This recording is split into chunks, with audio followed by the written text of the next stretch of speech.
has thrown for in this ball game.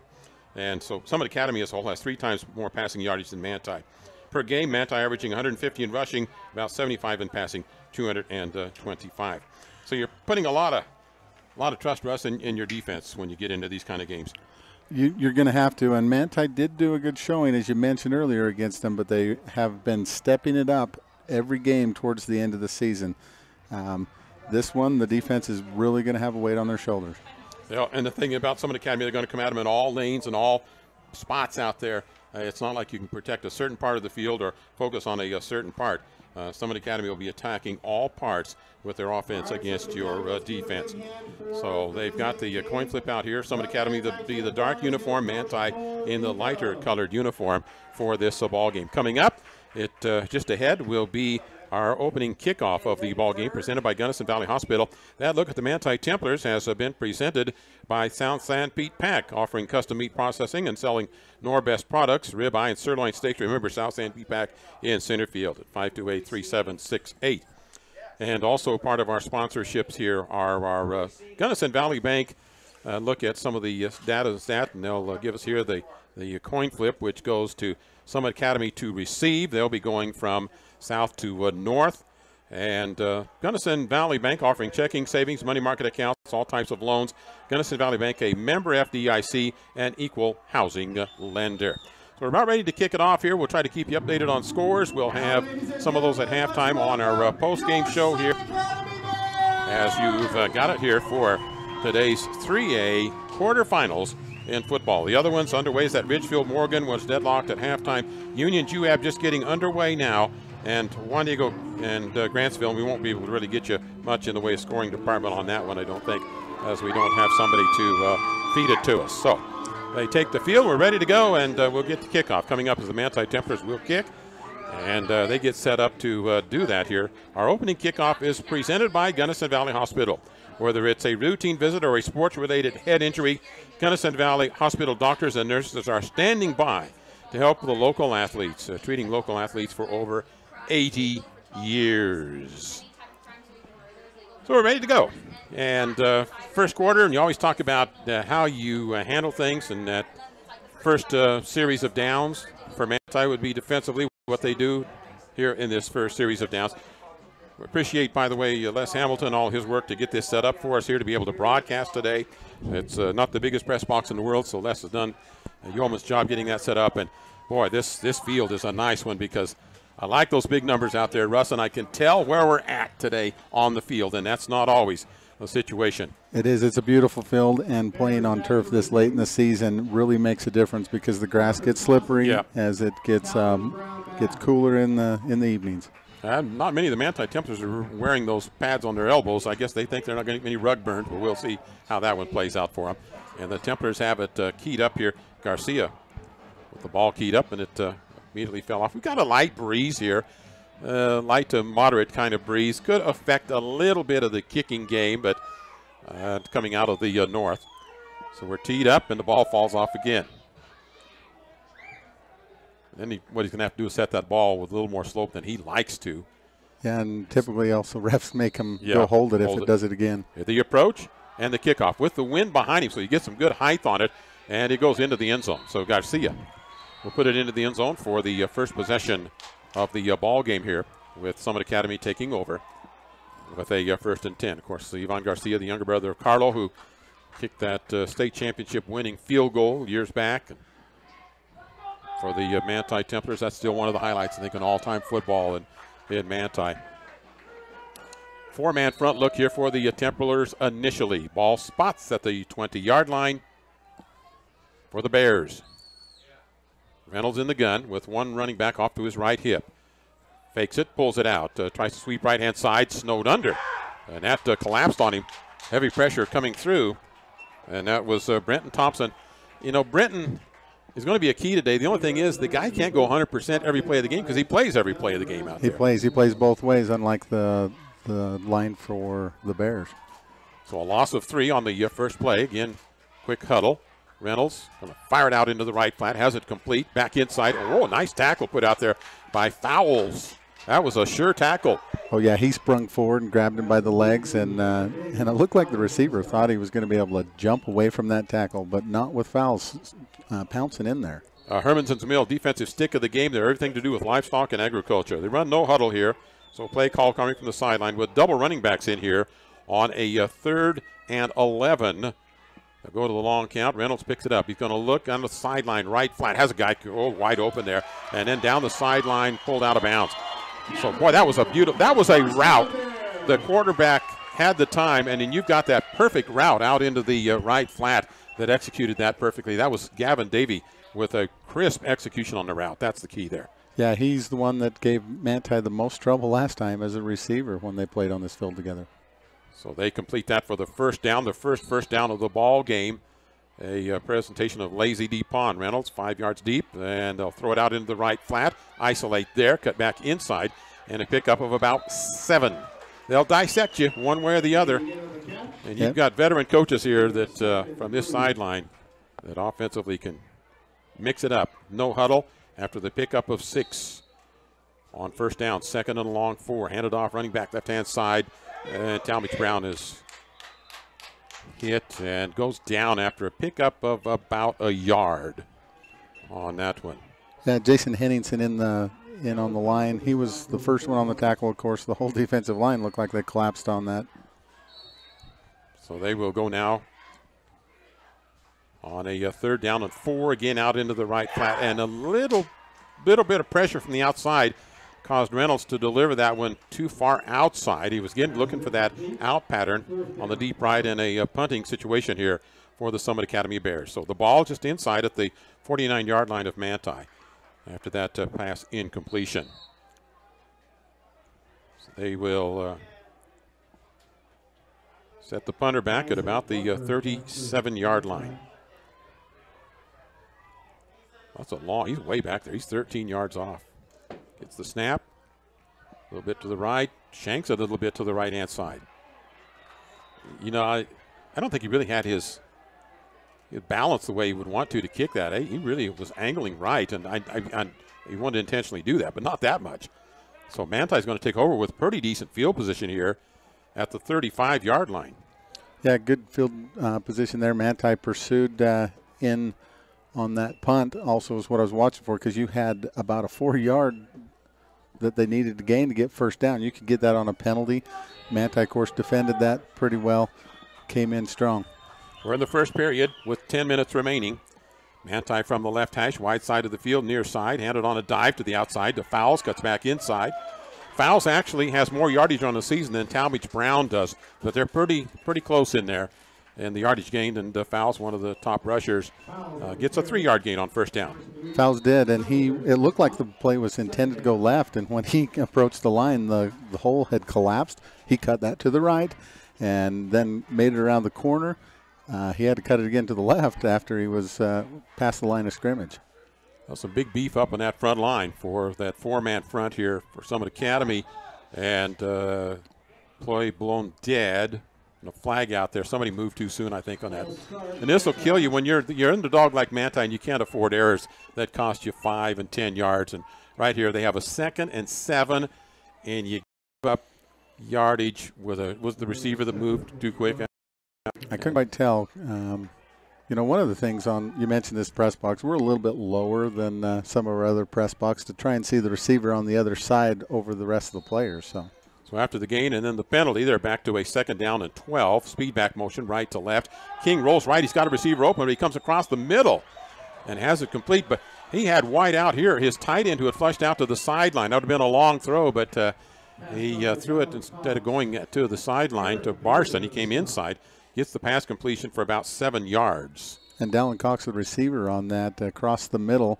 In traffic, but of course the ball's thrown spot on by King and gained back that yardage they lost plus a little. So they'll go now on a 3rd and 5 for Manti from the 40-yard line. King's rolling left, got some pressure, flips it over the he's got it complete to the 2nd receiver down. He overthrew his first one, and then coming through to snag that is Adam Huff. Well, he's the magician with his hands, and Adam Huff makes a great catch. Oh, I've loved watching Adam Huff this year. It's so good to see him both on offense and defense for the Manti Templars. So there is an 18-yard pickup for the first down for the Templars in the passing department. They're into Summit Academy territory, about where Summit Academy stalled out on their drive. Templars will, because they don't platoon, Manti they have to, even if they didn't want to, they have to take time in the huddle. Otherwise, you wear your players out. Those linemen that have to go both ways. Speed back motion, right to left, hand it to him, try to cut it up the field, and not much there on that carry for Isaac Butler, the sophomore running back. Getting him involved more and more in the offense as they go here. Yeah, not going to the left side for Manti. I've been watching to see which side they go because they've tended to go to the right side last week 90% of the time. Just kind of a rough number I was seeing. And a lot tonight. We've seen a lot to the left. To the 46-yard line, second down and 8. As they go north to south, or left to right, hand it to the tailback, crashes into the line, and we'll get it down to about the 42-yard line. That's for fouls, and that was the power run. Pound for pound, the toughest player in high school. Of course, he inherited that from his brothers. That's just kind of what you got to do if you're fouls. And pound for pound, the toughest, hardest running back in the state right there to pick up about 4, and they have a third down and 4 at the 42. It was the linebackers that ended up making the tackle on that in the gap, but fouls hitting it hard. King, play action, rolling, and to the outside, has a complete nice tackle made out there, struggling to get to the first down. It's tug of war between Cooper Perry and the defender, Joe Seeley, and they're going to mark it just right at that first down marker, and the official says, let's stop play right here.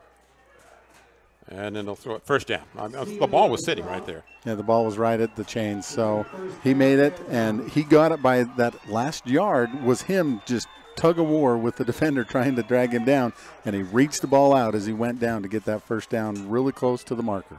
So to the 38-yard line. They're doing a lot of rollouts with King. He's rolled. He's a right-hander rolling left and has delivered on the money here. 3 pass completions already for him. First and 10 from the Summit Academy 38. Hand it to Fowles. Comes outside, inside. Fowles still on his feet. Takes a hit and slides off that one. Goes to the 30-yard line. Oh, the balance. You know, I think he probably likes this artificial turf stuff. That just fits his style. It does, because he's cutting left and right. I think there was a defender right there at the line of scrimmage that thought he had him on the edge of the line, and he just skirted out around him, got down another 3 yards before making contact and drove it forward. 7-yard gain, second down, 3. Handoff, Fowles comes right inside, cuts it back up the middle. Fumbles the football, it's loose, and it's a struggle for it right down there between who comes away with it. It kind of fell over to the Summit Academy player at the 24-yard line, but Manti retains control. And is that Brenton Thompson? Brenton Thompson was the first one to dive forward and recognize it and throw his body on it to grab a hold of that fumble. So they get the gain out of it from the 31-yard line to the 24. So they pick up about 8 yards on that. The fumble was probably 3 yards worth of it there. Yeah, gave him a lazy deep on first down. Manti cooking right along here inside the 20-yard line at the 19. And or to the 24, actually. They'll hand it off left-hand side from the 24 and go to the far side on the speed back sweep. Dallin Rasmussen. Lead blocker was Dallin Cox. You got the pair of Dallins out there for us. 5-yard gain on that one for the Manti Templars. Manti mixing it up here with the pass and the run, but the run has been really successful for him so far. So the second down call after the 5-yard gain there. And they'll try to come this far side, just to cut it back up inside to the outside, and Cooper Perry on kind of an in play, and he just couldn't make that plant and cut. He might have got some more yardage if he'd been able to make that late plant and then cut back inside. He tried to outrun the defense to the sideline and comes up a little slow, a little gimpy. He goes out of the ball game. So after a pickup of about a yard, it's third down and 4 for Manti at the 18-yard line. Yeah, number 1, Isaac Butler on that carry, and he kind of ran his blockers there a little bit too. From the double offensive back set, motion from right to left procedure, 5-yard mark off. Nope, keep with it. Here we go. Manti kind of froze it, give it to Fowles. Fowles tries to struggle right-hand side. Snowed under after a pickup of maybe a yard. And so that will be a 4th down for Manti. Well, what do you do here? If you got Garcia, that's a little iffy for his range. He's coming in, though. Going to bring him into the ball game. Thompson came in to hold for him. They need to get him in here quick or they're going to have to burn a timeout on this. So from the 17-yard line for the Manti Templars, last 2 plays only got them about a yard each. Set to go from the near hash. That's a 39-yard field goal. Snap, placement, kick is up, and it's going to be wide right. But he had plenty of leg on it. He just came wide right on it. So they don't get the field goal from 39 yards out. He could have done that from 49 on leg strength. It just wasn't accurate. So we're scoreless here in the first quarter at 3:43. Each team with a possession. Summit Academy will take over. We'll be back in 30 seconds. I'd like to thank our sponsors, including Sports Made Utah, for providing athletic training for our Summit for the last 4 years. And of course, Mr. Spondek, our trainer. Thank you very much.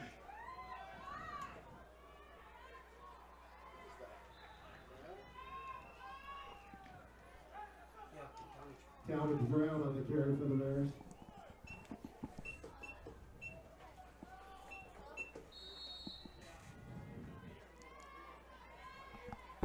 Okay, running non-huddle. They got 3 yards on first down for Summit Academy as we pick it up here now on a 2nd down from the 23. Looking for that pass again out into the right flat. Little underthrown. Reynolds rushed that one a little. He had plenty of time. He just needed to plant a little more firmly and toss that out there, and it came to the feet of his receiver on an incompletion. So he's kind of mistriggered on a couple of them there. That would have been a first down guaranteed. His receiver was at least 5, if not 10 yards from any Manti defender playing his own over there. So 3rd down and 7, again at the 23-yard line. They'll bring motion and reset. And then a timeout taken by Summit Academy.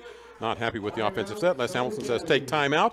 Our timeouts here are presented by Gunnison Implement, your dealer for Can-Am and Kimco ATVs and side-by-sides, LS Tractors, Do It Best Hardware, and CarQuest Auto Parts. And that is at Gunnison Implement. We'll be back in 30 seconds.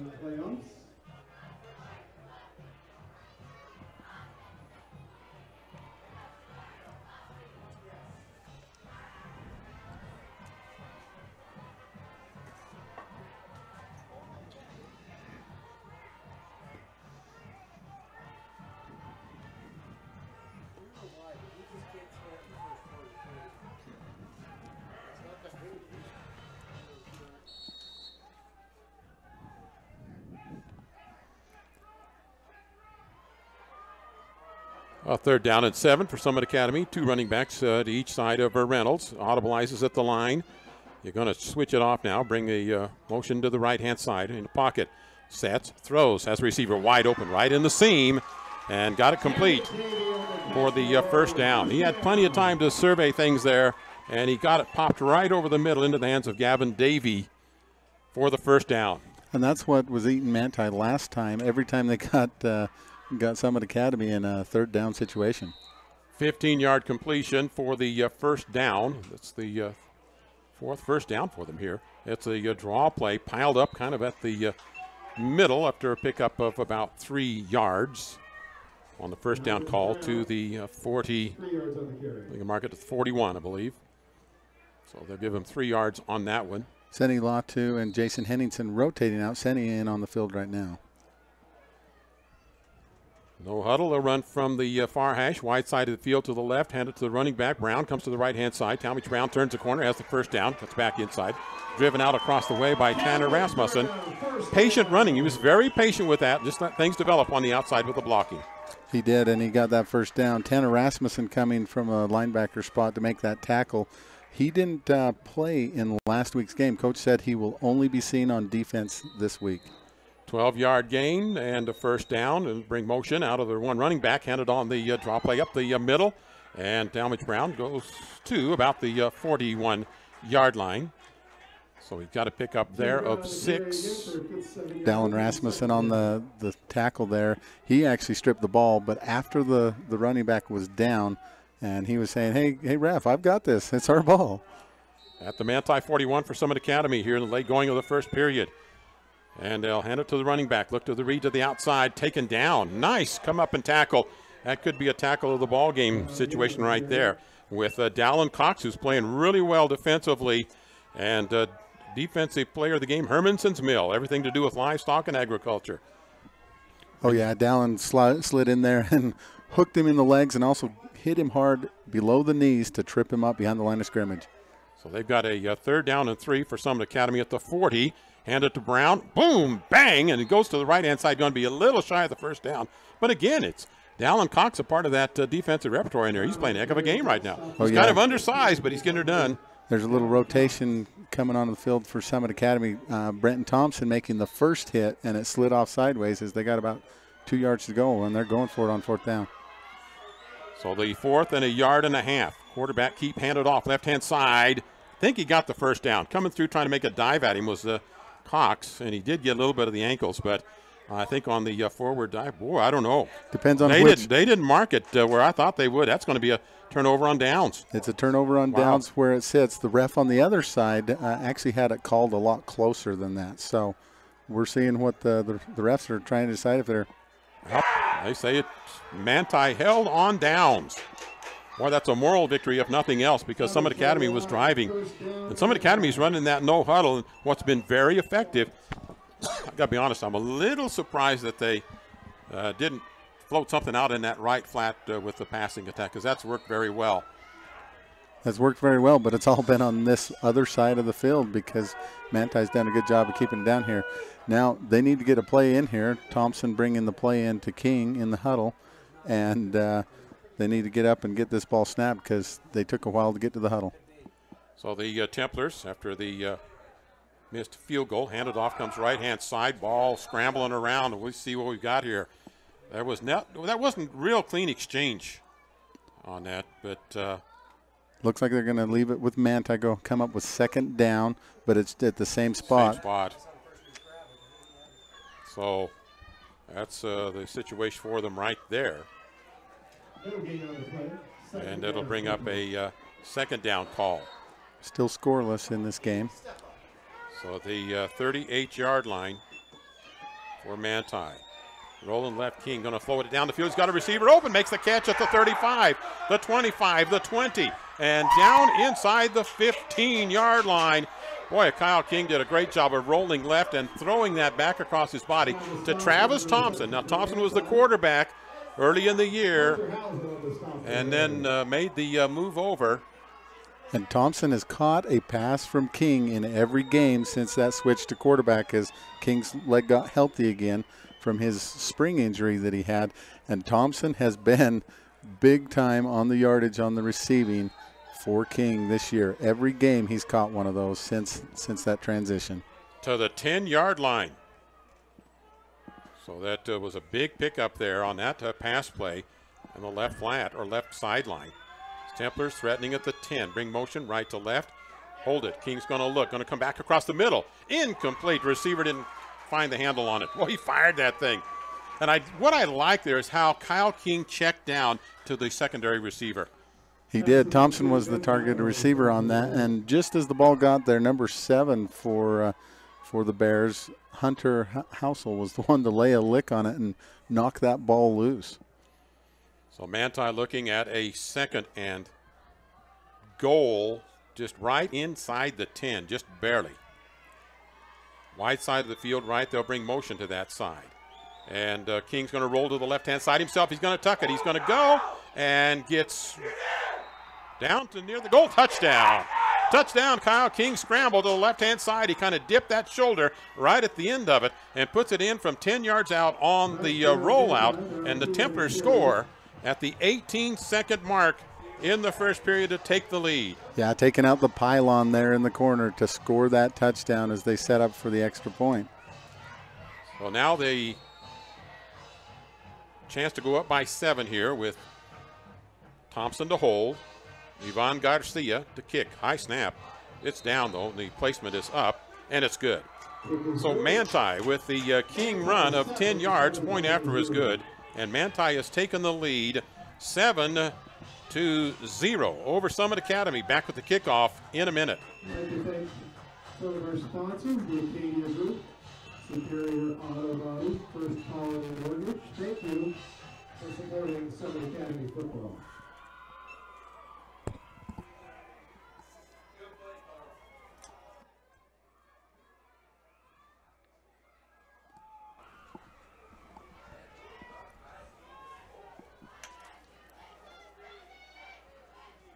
Ball fell off the tee again.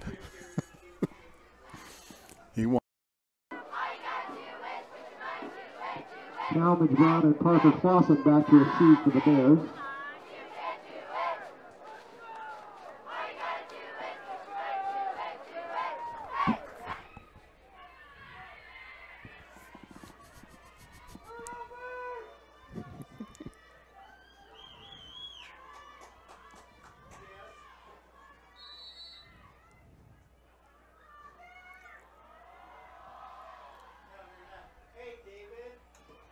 Ivan Garcia's kick is fielded at the 2-yard line. Return up the middle of the field. Tackle made at about the 20. So out of that touchdown drive by the Templars, getting on a D-Land title scoreboard since 1946. D-Land title of Manti and Ridgefield has served Utah with full title service, title searches, and insurance and document preparation. Templars first ones to get it into that D-Land title scoreboard, and they did it with a few of those Lazy D Pond first downs along the way. We've had in this ball game already a total of 7 first downs. Lazy D Pond, buying, selling, and trading gold, silver, jewelry, saddles, tack, antiques, and more. Stop by the shop on Main Street in Centerfield. So from the far hash, wide side left with the double wideouts there. Bring motion, make it trips to the near side on a 1st and 10. Reynolds hands it off to running back and quickly through the line. Nice big hole there. They get that initial part, but then it closes down after the pickup. Good for 5 yards. And they're only giving him. Yeah, they're giving. The return was out to about the 22, so they're going to give him 4 yards. And as the quarter ends, go to the second quarter. The end of the quarter, Manti up here, 7-0. As they got into that Gunnison Valley Animal Clinic end zone, providing top-notch equine veterinary services, treats all animal types, large and small. 528-7900. And we'll be back with second quarter action in 30 seconds. Fasteners.com. Thank you for supporting Summit Academy football.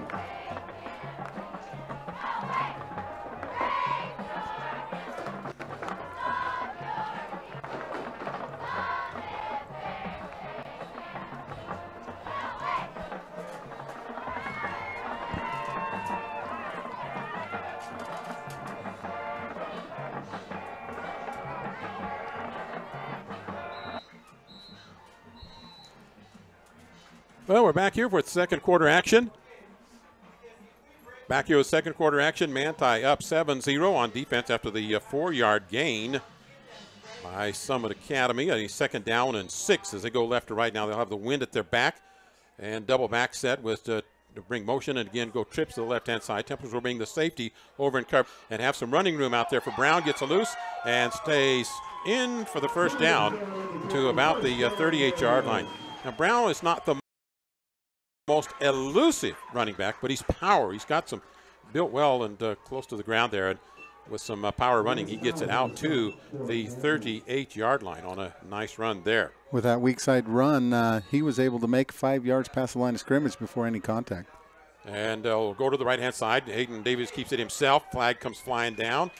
It might be a face mask, as there was pressure coming in from the defensive end by Manti. Yeah, and he reached up. And Hayden Reynolds was able to skirt that tackle, but I think the defensive end hooked his face mask a little. He's kind of pointing to an offensive lineman there.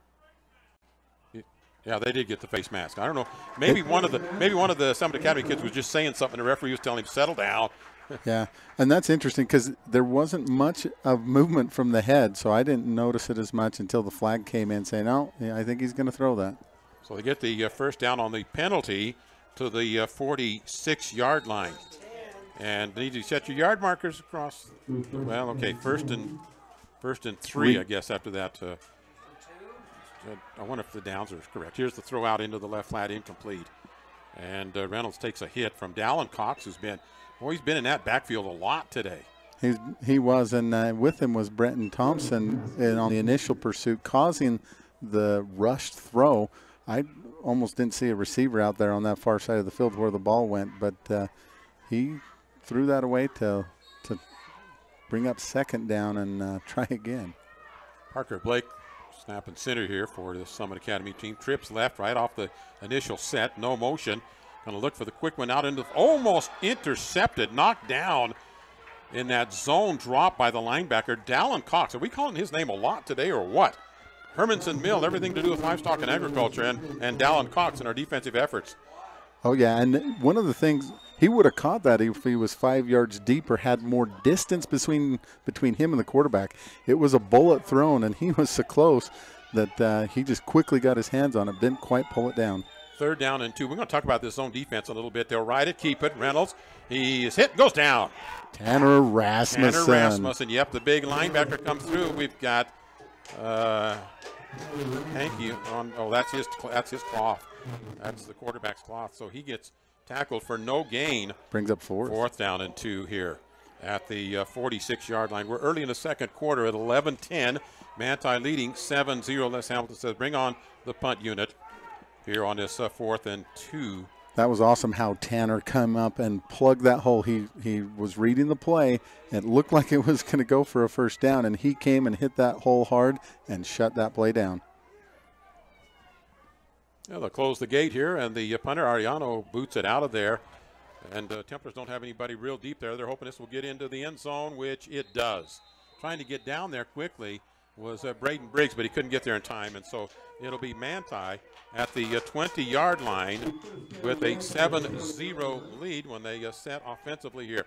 Going to keep in mind, I'm going to refer to this a couple of times, though, that no-huddle offense keeps your defense working real hard. We'll see what has for Manti coming up when they get into that second half and 4th quarter that way. Right now, they're just playing with a lot of energy. Oh, yeah, they're doing a really good job for a first half. And what Manti's doing is they're rotating. Let's see, you've got Senny Latu and Jason Hennings in every other defensive set of plays. Spencer Cox at center, the junior.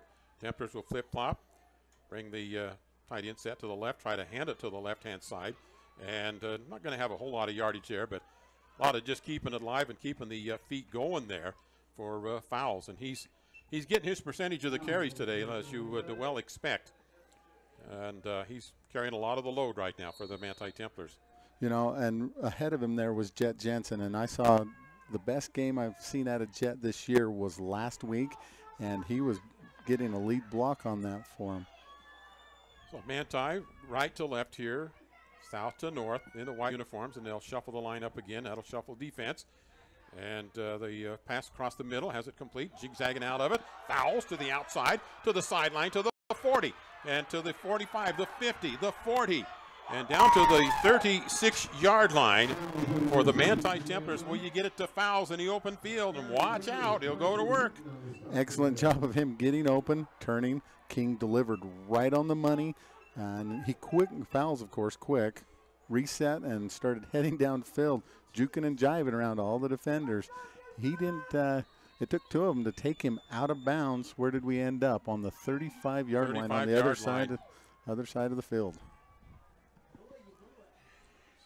And they're at about 43 yards in that pass completion for the first down. King's been sharp.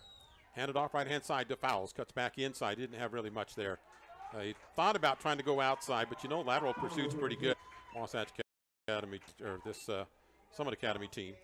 And so it'll bring up second down after no gain on that one for the Templars. Size-wise, they're just a little bit bigger there, and they've rotated some in. One of the guys out there, he looks like he's pushing about 260, 270 on. How much do you weigh? I weigh 200 pounds. Yeah, so. That's what okay. Well, he weighs 300. He's close to it, I bet you.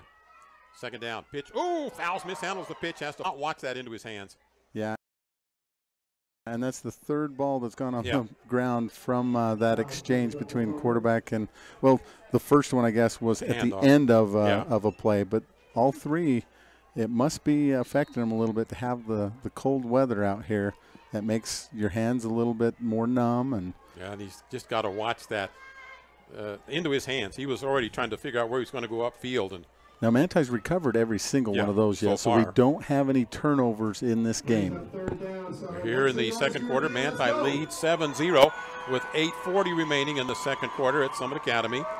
Pitch to the outside, looking for Jace Miller to turn the corner, cuts back inside. Miller up the field and dives forward to get about a 5-yard gain out of that one for the Templars to the 36-yard line.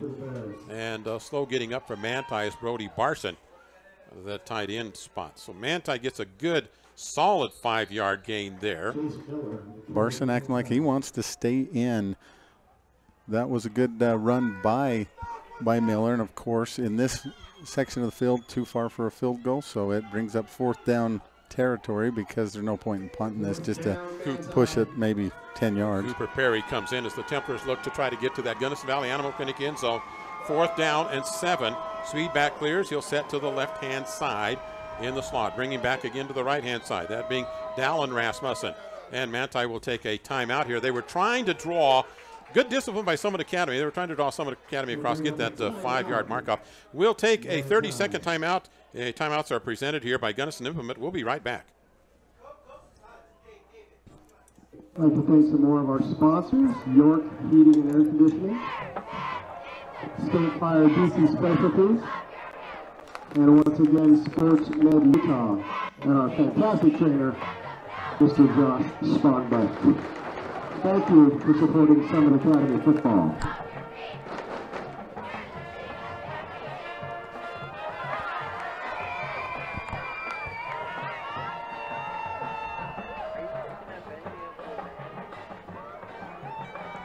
So Manti out of the timeout, a 4th down and 7, and you gain with a punt maybe 13 yards here. That means you go for it. So you go for it, basically, at this point. And the band we're hearing here is Manti High School's pep band across the way. They came up for this game. So Manti will have wide side of the field to the right. 2 running backs in there, unless they send one in motion, and they don't. But they're going to bring both of them to the right-hand side. Clear out across the middle, have the pass complete, and working. Let's see what they give him on the mark. That was Adam Huff with his effort to try to get that 1st down. The ref on the far side of the field looks like he's giving it to him. Yeah, same on this side, and it was forward progress because they've got it with the mark of the football. It's sitting right on the line, unless I'm lined up wrong across the way here. Good job by Adam Huff. They're moving the chains right now. He got that on a 7-yard pass completion. He got that final, yard and a half, just with a forward lean and push. So clutch time there for Huff to get the 1st down. And you could see King just celebrating with Huff in the huddle. They're really fired up right now in the Templar huddle. What the Templars did is they brought both running backs out into the right flat to clear that one linebacker. Pitch to the outside to Fowles. Turns to the corner and back inside. Takes one hit, bounces off that. Gets about a 3-yard gain on that carry by Lance Fowles, senior running back for the Templars. His speed gets it around the outside, and then he can somehow get through several hits. It was the 3rd defender to wrap up his ankles, and he was still fighting. The 4th one was the one that had to take him down. To the 23-yard line. After the pickup of long 2. Wide side will be left here.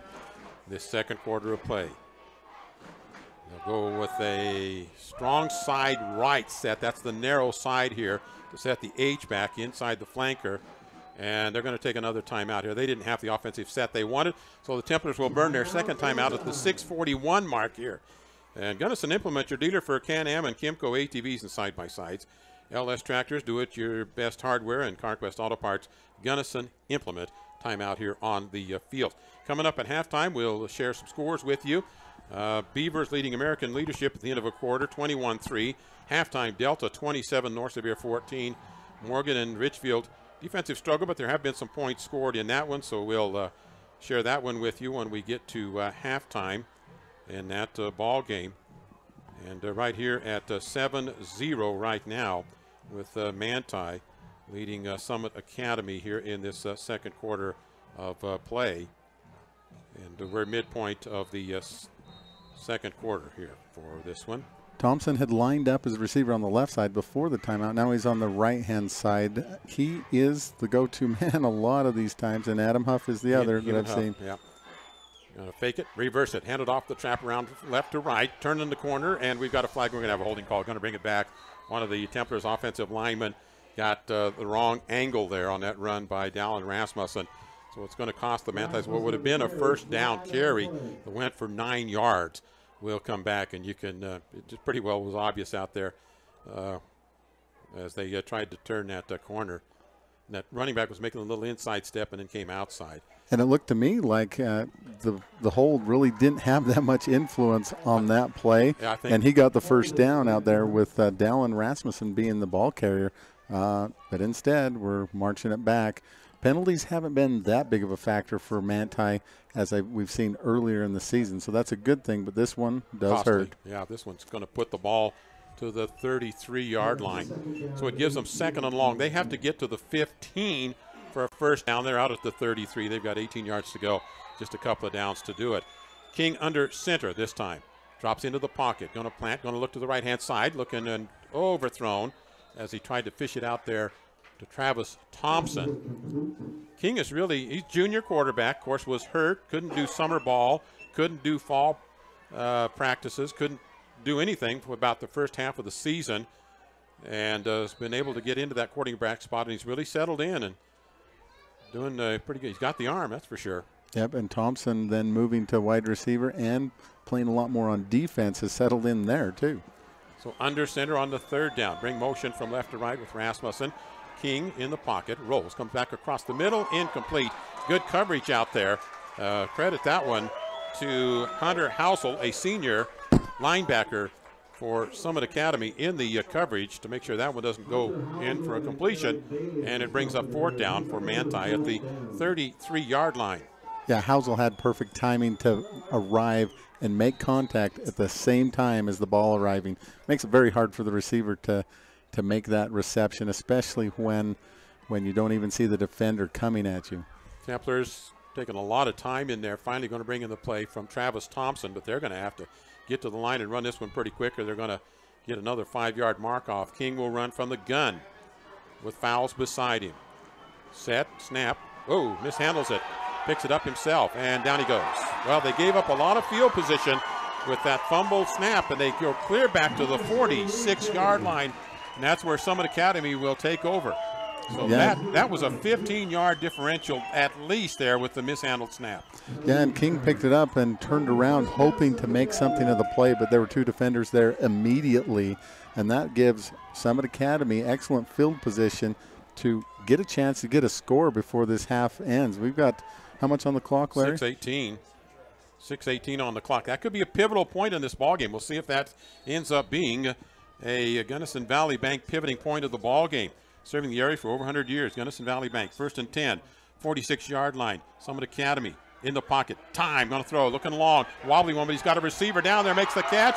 Turns to the back to the inside. Going to go to the end zone for the touchdown. Nice adjustment on the Gavin Davey reception. They went long and they burned the Templars. And they put it in on their first play after that pivotal. And that's how pivotal that became right there. And that was smart play calling. You go for the throat when you've got that little pivotal point there. Oh, yeah, and Gavin Davey was number 16, of course, was the one to make that reception. He was covered tight, and all of a sudden, with his speed, he broke away right when he knew he was supposed to. Timing between him and the quarterback. He's that clutch receiver, and you can see one of the reasons why. The extra point attempt coming up here from Jared Ariano to try to tie this one up at 7. Placement's a little bit doing a good job of getting that down. Reaching back and getting that is Hunter Housel. So we're tied at 7 here in the second quarter of play at the 6:07 mark after that 54-yard completion for the touchdown. Reynolds to Davey. We'll be back with the kickoff here in 30 seconds.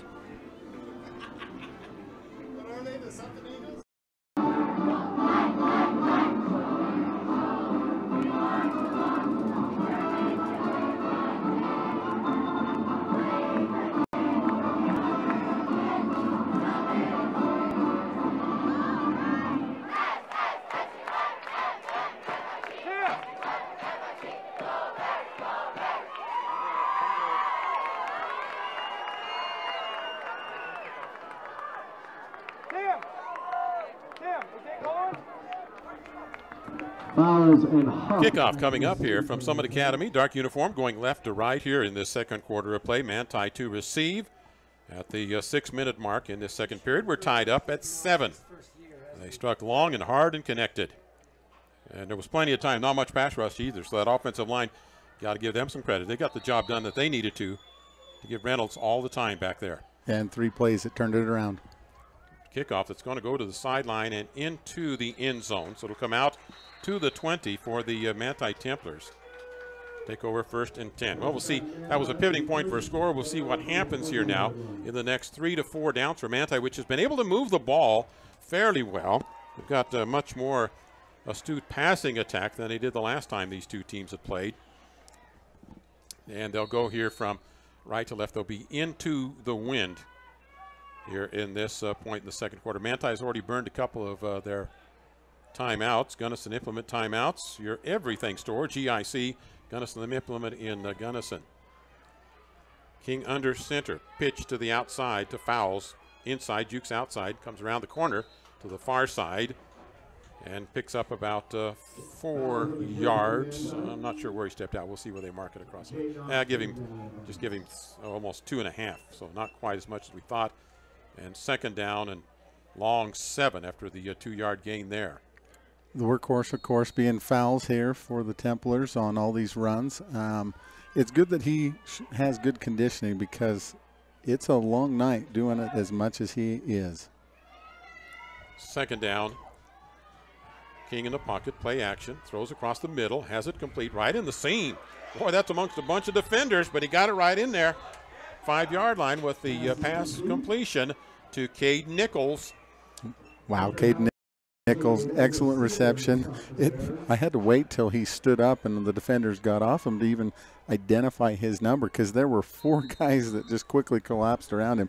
Excellent throw by King to thread that right into him. 16-yard pass completion for the first down.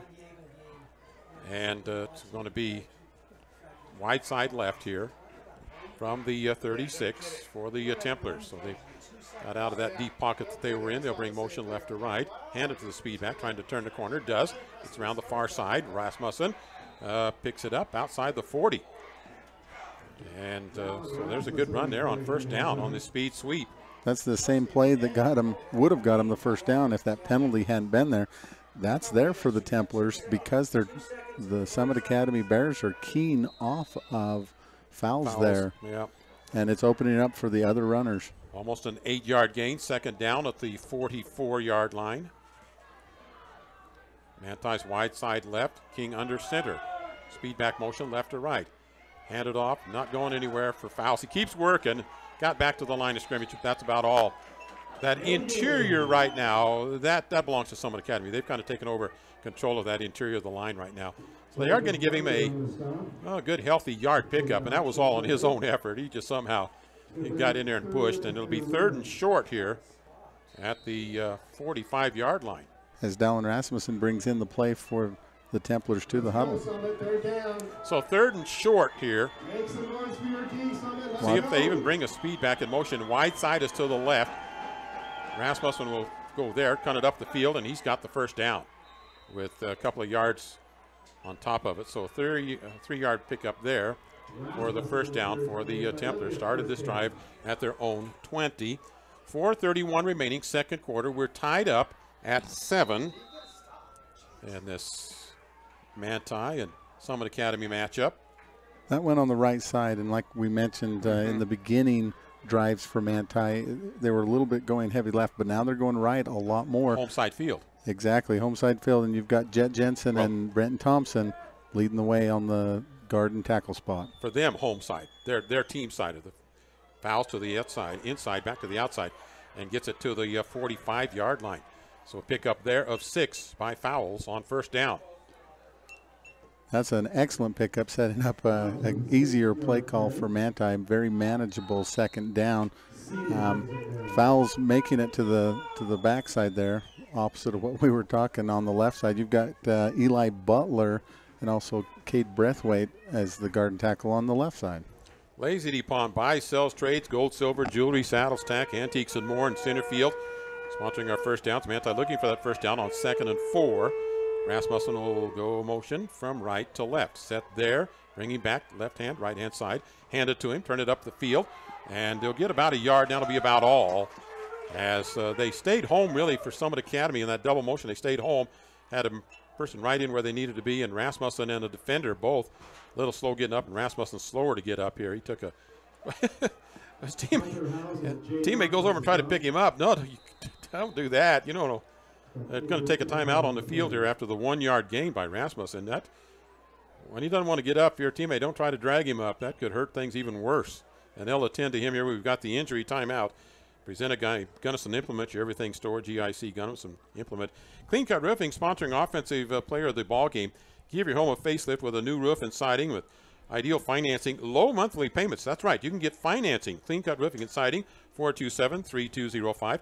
Part of this staff here at Summit Academy is a guy that does gutters and roofing, and good friends with Vern there from Clean Cut Roofing. So they'll attend here to Dallin Rasmussen right around the 40-yard line for the Templars down on the field. And he's pretty limp there. He did try to get up a little bit at the start, and then he just went right back down. Yeah, he rolled over to get away from the I defender. didn't think the hit was that high. I think it was more of a body shot, don't you? I think so, and it's kind of tough when it goes into a big crowd like that. You don't know if it's a leg or what it is. People may wonder what the one Summit Academy, he's trying to shade the sun so that the people that are attending to him down there can kind of attend to him and see what we've got here. Manti, Summit Academy tied up at 7. We're going to take a 30-second timeout here and be back. Do we need?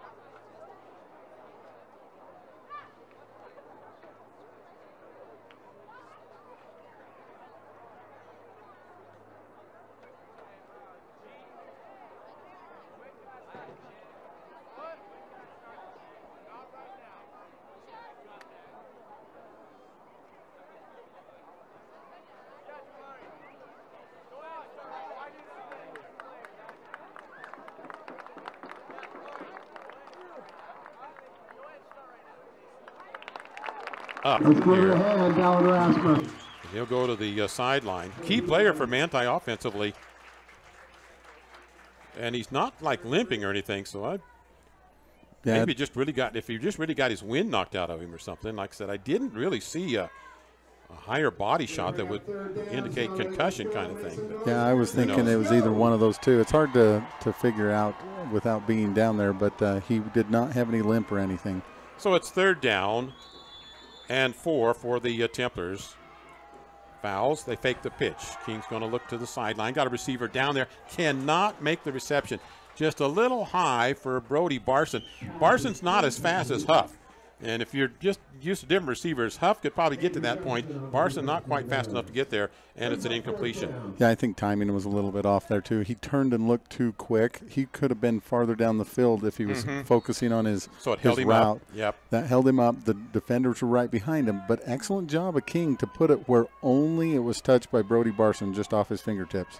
So they'll be up under center with King here on the 4th and short at the 45. Rolling. Passes out. Has it complete. Boy, wide open was Miller to the outside flat.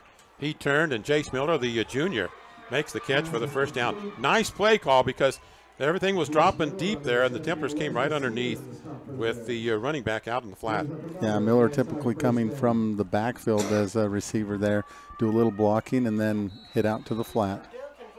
So they get it now to the 39-yard line on that pass completion for the 1st down. It really was only about a 5 or 6 yard gain, but it was very effective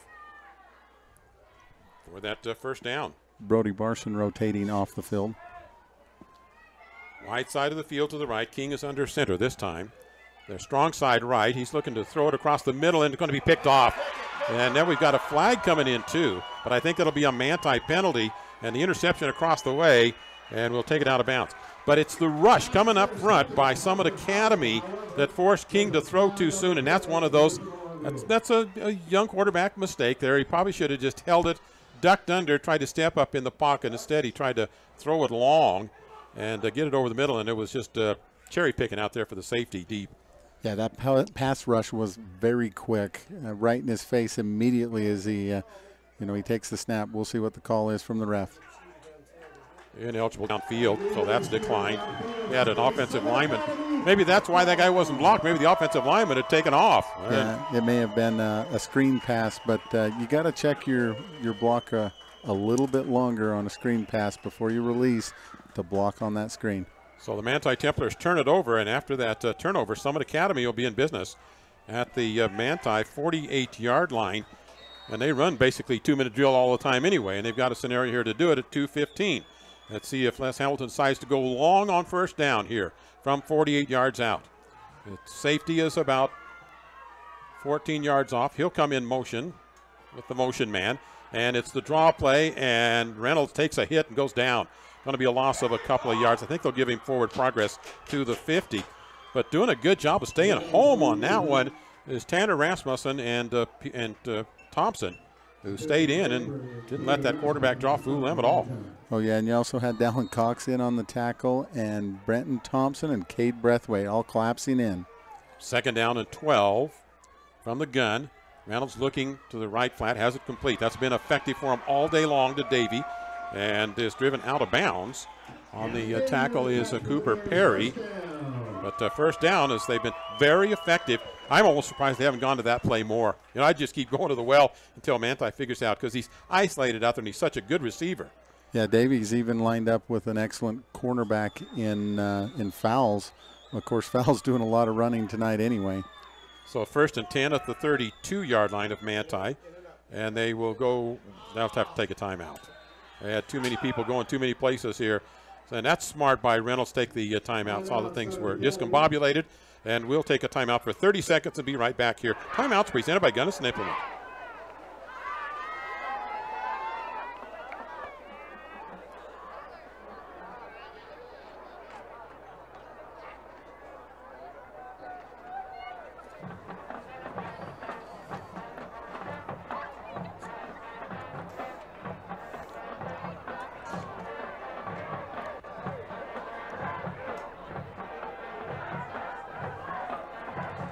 This time we'd like to ask that all fans remove their Dodgers hats. Coming up, our halftime show presented by Jones and DeMille Engineering. Champions are propelled by dedication, teamwork, commitment, vision, and a desire to be their best.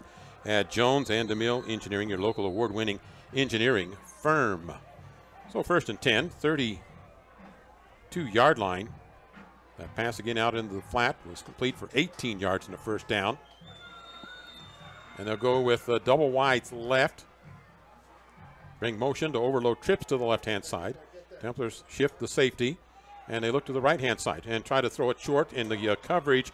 Incompletion. Looking to Davey again, but nice coverage out there by the Templars. Adam Huff, who's a real good cover back there, and he helps out there with that defensive play of the game. Freedom Ford, the leader in selection, price, service, and financing on cars, trucks, SUVs. Freedom Ford in Gunnison. This no-huddle offense doesn't give us much time here to run our live sponsors in. Wide side left on the second down after the incompletion. Looking. Checks down. Looks for the deep one down over the left-hand side. Incomplete. In the coverage is Travis Thompson. And it goes deep. But, you know, Reynolds did a good job of just keeping out there where maybe his receiver can make a play on it. It's not going to be intercepted. He checked down. Checked down was wrong there. I asked him in the preseason when we had our coaches show. I asked Reynolds, I said, take me through your progressions. And he kind of grinned and then talked about how he would do that at the line. Third down and 10 in the pocket, the drop, the step, the plant, the throw. Got it out and complete, but shy of the first down with the tackle made immediately by Cooper Perry. And that actually keeps the clock rolling. This is the first play in this drive that has actually had the clock rolling after. Fourth down, and they're only going to give me about 6.5 yards. So fourth down and almost 4. And they'll run no huddle here still. And he's going to look into the button hook to the outside. It's complete. They've got the first down. Fowles put the hit on immediately, but a nice delivery on the pass by Reynolds to get it to his receiver out there, Colin Dodge, a freshman, to get the first down. Yeah, that play keeps this drive alive for him, but excellent coverage by Fowles. He, of course, was dropped back to prevent a touchdown more than anything. So from the 20-yard line. Rolling, pitch to the outside on the option, back to the inside, Talmadge Brown, and he'll get inside the 20. Early contact, again, Dallin Cox threw, kind of stymied that up. Brown would have had a lot more running room, but Cox stepped up and kind of deadlined that play for just a little bit, and they get about a 4-yard gain to the 6. Stop the clock with the timeout here for Summit Academy at the 34-second mark. So we're in a tie ball game, 34 seconds remaining in the second quarter, tied at 7-7. Summit Academy threatening at the 17-yard line here in this second quarter of play. And that was an excellent job. Like you say, Dallin Cox stymied that play, and then Seni Latu was the next one to come up and lay a hit, and Cooper Perry to bring up this second down. And what is it, about 7 right now? Well, these Templars have played well. They've had a few mishandles, but they played pretty decent first half of play here, Russ. Oh, yeah, I've been very impressed with how they've come to play. You know, I've seen a lot of energy out of the line on the offensive side for Manti, better than early in the year. I think they're actually really enjoying the last game and this game. Well, and they do have the pass threat more than they had early on, too. So it keeps the defense a little more on their toes. So second down at the 17-yard line. In the pocket, looks to the left, going to stay left, looking down into the corner left, and overthrown. Did not quite have enough lift on that as it intended down in there to Parker Clausen, a junior wide receiver, so an incompletion, and it'll stop the clock at 29 seconds here with a third down. Thompson on the coverage there, but I think the receiver actually turned the wrong shoulder for where the ball went. Yeah. If he had turned the other way, he would have been awkwardly running to try and get under it. They'll send trips to the left-hand side. One single receiver right from the gun. Reynolds. Brown right beside him to the left hip. They're going to change it from the sideline. Change the play call for him here. And not going to reset the offensive set. They did move Brown more to a tailback. And he stays in the block here. They're going to look down into the corner right-hand side. And does he make the catch and get down? The referee's going to spot it here. Come on, ref. Give us an indication. Yes, he does. The inside ref calls it touchdown. What a snag down in there in the corner on the end zone. Reynolds put it there just over the defensive back. Defensive back could not quite make the play, so they score with 24 seconds remaining in the second quarter of play. Definitely pivotal again, these last two drives that they've had to shift the momentum. Manti has done a good showing in this first half, and now to go into the locker room, it's going to be Summit Academy leading. You got clutch receivers, you got a quarterback and put it out there, and they can run that play. A lot of high school teams can run that particular pass route and get away with it. So Summit Academy takes the lead over Manti at 14-7 late in the second quarter of play. Back with the kickoff in 1 minute.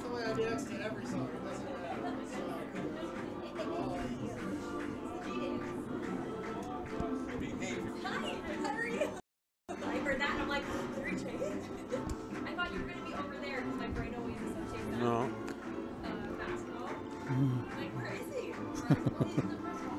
Where's Ryler? Ryder down here.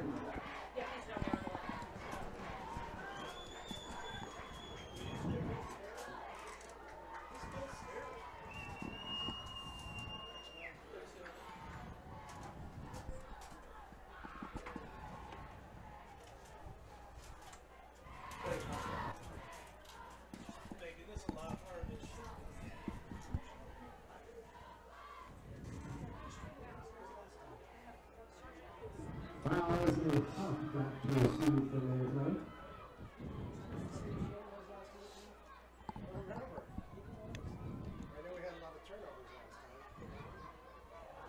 14-7, Summit Academy the lead over the Manti Templars late in the second quarter of play. Kickoff coming up here from the left to right.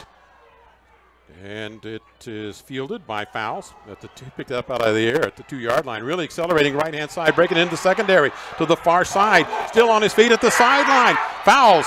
He's got to try to burn it. He's got to try to get it into the end zone. Stumbles and he goes down at the 3-yard line. And time down to 11 seconds. What a return by Fowles. And we've got flags, and probably all come back. It just barely came out. I think it's a sideline warning. I think that's what that one was, because the white hat just threw that at the last minute. But boy, nobody was there defensively to cover that. What the defense out there. Fowles. And boy, did he accelerate. Russ, he just fired out of that when he fielded that thing at the 2-yard line. And he just basically outran some defenders. He got tripped up. He stumbled about the last 10 yards of it there. Could not quite get it into the end zone. He had returned that kick. Consultation time. They're having its time out and found somebody to sponsor that, I'm sure. Donaldson Insurance and Copy Station. Call Donaldson for an insurance check at 528-7253 for copy, photo, scrapbooking services. Stop by the Copy Station in Gunnison. They're calling for a change of the amount of time left on the clock. So they're making that adjustment, and then we'll get going for the extra point, which is an untimed down anyway. So Ivan Garcia, the junior, trailing Morgan by a touchdown. Late placement. Kick is up, and it is no good. Placement was late, and that threw Garcia off on his timing. And we've got a flag out there. Let's see what that one's about here. And if they bumped into the kicker or to the holder, after the kick was gone, we're going to have a replay of this down. So now the referee's going to have ward counsel again. So see what they decide here off that flag. And some of the academies bringing their players back out. So it is the call against Summit Academy. Personal foul. So they're going to replay it. I thought the way that all played out that there would not be a penalty because if the ball got a tip or something there, but apparently, well, the refs are going with it, so we'll stay right here with it. And yeah, after the ball's away on a kick, you can't touch the holder or the kicker because I mean they're at risk there, and they're still having the conference over there with Manti coaches now. And I don't know if Cole's talking about what he wants when timeouts are coming, because I don't think that's a factor here for the rest of the half. He might have been just trying to buy some time for his team out here to get settled in and still decide if they're going to go for 1 or 2 here with 9 seconds remaining. So let's see what Thompson does on the hold this time. Garcia will place it. And for the sake of the snapper, you have to move up as much as the snapper does because they're used to a certain distance there. So Thompson, the sophomore receiver quarterback, puts it up. Garcia puts the toe into it. Folks, we're tied up. We're at 14-14 at just a few seconds remaining. We'll see what happens on the kickoff by Manti when we come back here. 9 seconds remaining. We'll be back here in 30 seconds. Last week with 9.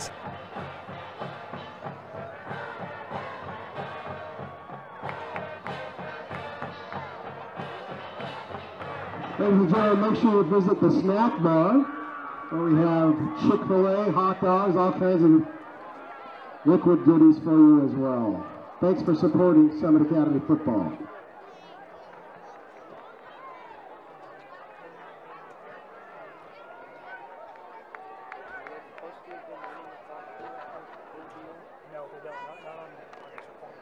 Bluffdale Summit Academy, Manti Templars, and 9 seconds remaining. We'll see what we get on a kickoff return here. It's been some exciting drama in the last little bit, and Fowles, Lance Fowles put the fireworks into the show today with that big kick return.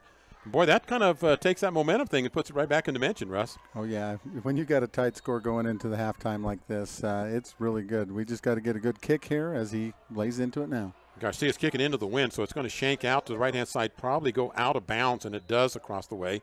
So they'll bring it back and go with it again. And I don't know if he intentionally was keeping it down low or if he just plain shanked it. Yeah, and they can choose to have him kick it again, but with the offensive passing attack that they have, I'd put my quarterback out there right now. That's what they're going to do. They say, no, we'll just take it because he might kick it deeper the next time. So he's a good enough kicker. If he's a cruddy kicker, you maybe would make him kick it again, but he's a good enough kicker. And now they are going to make him kick it again. Here we go. Saying, yep, let's kick again. He thought he wasn't going to, and then Summit Academy saying, yeah. I think because of the amount of time on the clock, they're figuring this is their one chance to do much with it. Well, they had one play there. So he'll go with it again and tee this up 5 yards deeper. So we'll set it there.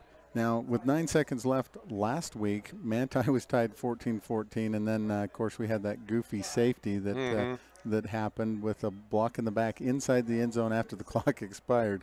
Manti ended up 16-14 with the lead going into half. You know, if that would have ended up being a 2-point game, that would have been a really embarrassed Judge Memorial player, wouldn't there have been? Oh, yeah. That would have been bad news. Fortunately, Manti just came on and won that in the second half. So Garcia approaches again. And he's still going to chip shoot it right out to the right-hand side. He really puts that one out of bounds. The coaches better tell him just to kick it straight away. Yeah, or just they're trying to drop it in the pocket. He's a soccer kicker, and he's thinking, well, I can drop that in the pocket here, but don't where you going, Garcia, to come back here. Don't go too far yet. If it goes out of bounds, it's a penalty, and the coach has the option of putting his offense on the field or having him kick it again. It looks like they're going to kick it again. He can just roll it kind of onside kick style, but just boot it away this time is what I would recommend, because he's got the power. They're not going to get it into the end zone now, though, and it makes it very returnable. They'd have been better. He is kicking into the wind, which is not as strong as it was to start the game, but he probably wasn't going to get it in the end zone anyway on that first one with a little bit of a breeze at his face, but now he certainly isn't. It's going to be very returnable as he's trying to kick it from the 35 now. If he wants to drop one in, just drop it inside here about the 50. Just get it over the head of that front line there and drop it in. And so they're going to, they kind of ground it out there, field it at the 25 and into the outside and on the return across the way, and we'll go down at about the 49-yard line. Well, let's see what Manti's prevent defense can do here. You got to play safety D right now. One of the things they can even do is typically you see 3 linemen rushing the quarterback. I think you got to bring up one backer on the blitz here. And you got to bring him, you got to disguise him, because if you just let Reynolds sit back there and pick it, he'll look across. He checks off the receivers well enough. Yep, they need a pass rush to put pressure on him. Don't let him get more than 3 seconds to look, because the receivers have the speed advantage for the Summit Academy Bears. I know this is unorthodox, but I've always thought in this situation, I take my defensive lineman, I stand them up, and I put them 2 yards deep, and then I let them rush at, like a linebacker would, to that defensive or to that offensive front line. Yeah, they are going to stand them up. They aren't dropping them, but they are standing them up here. And it's just straight up pass rush. I believe Brenton Thompson is out of the game. They've got somebody else there. I think Eli Butler. Snap back. It's a low snap, and they're looking for the screen over the middle. Nice play call from the sideline, but to the far side and then up into it and kept in the field of play. And that will end it here at the first half of play. So the audibleized went into the screen pass because of what those defensive linemen were doing. And that's the end of the first half of play. We're tied here at 14 apiece at halftime with the Manti Templars and the Summit Academy Bears. Our halftime show presented by Jones and DeMille Engineering, sponsoring local programs, supporting academic and athletic achievements, building lasting relationships, and working passionately as a winning combination to Jones and DeMille Engineering. So we're tied at 14. We'll have some scores when we come back. Don't have much in the semblance of stats. I lost track of that a long time ago. But we'll have some halftime programming coming for you when we come back here in 3 minutes.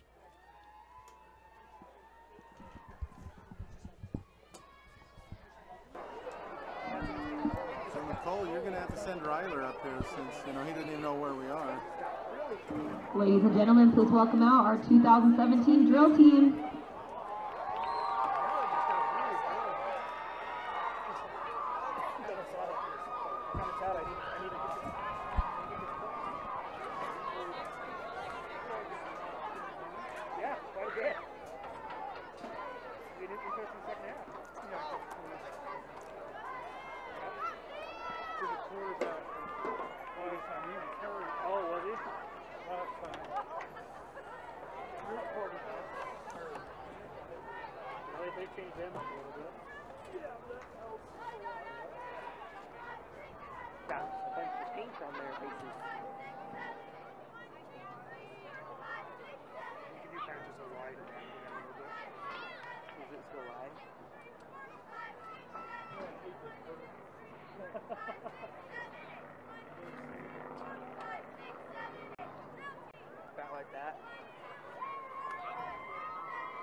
Sporting, academic, and athletic achievements, building lasting relationships, and working passionately is a winning combination. Well, we've had quite a first half of play here in Bluffdale, and we're tied up, Manti and Summit Academy, at 14 points apiece. We'll take a look at some other scores and pass those along a little later here in our halftime show, but let's take a look right now at our Clean Cut Roofing scores of the game for the Manti Templars. Clean Cut Roofing, give your home a facelift with a new roof and siding and some ideal financing plans there. Low monthly payments with Clean Cut Roofing, 427-3205. First score for Manti with 18 seconds remaining. Manti's looking to score late in the quarter. 18 seconds remaining. King on a 10-yard run for Manti. Point after was 7-0. Manti the lead. Summit Academy then got a score, tied it up at 7. They took the lead, and that was Davey that scored on that one, and Summit Academy took the lead at 14-7, and then Manti, after the long kick return by Lance Fowles, which would be our play of the game from that first half of play, set it up for Dallin Rasmussen to punch it in from a yard and a half out in the final 10 seconds, about 10 seconds left in that first period of play. So we're tied, and after a penalty, which may end up being pretty costly right there for Summit Academy, because it let Manti have another crack at the extra point attempt to tie it up here at 14 apiece as they got into that Gunnison Valley Animal Clinic end zone right at the end of the first half of play. Gunnison Valley Animal Clinic provides top-notch equine veterinary services and treats all animal types, large and small. 528-7900. That D-Land title scoreboard, 14-14. You know, since 1946, D-Land title of Manti and Richfield has served Utah with full title service, title searches and insurance, and document preparation. Our score, 14-14. Scores that we'll talk about. We'll review a little bit of that first half of play when we come back here in another 3 minutes. Something strange, come with us and you will see.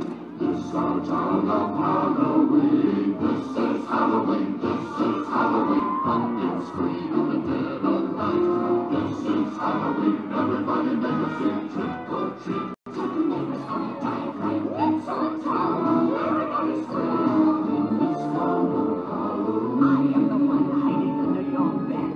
Teeth red sharp and eyes glowing red. I am the one hiding under your stairs. Fingers like snakes and spiders in my hair. This is Halloween, this is Halloween. Halloween, Halloween, Halloween, Halloween. In this town we call home. Everyone hail to the pumpkin soul. In this town, don't we love it now? Everybody's waiting for the next surprise. Down that corner land, hiding in the trash can. Something's waiting at the pipes and how you scream for power and ninja. It's like a green. Aren't you scared? Well, that's just fine. Say it once, say it twice, take a chance and roll the dice. Ride with the moon in the dead of night. Everybody scream, everybody scream. In our town of Halloween, I'm the clown with the tearaway face. You're a flash of Donovan Trace. I'm the who in the cargo stare. I'm the wind blowing through your hair.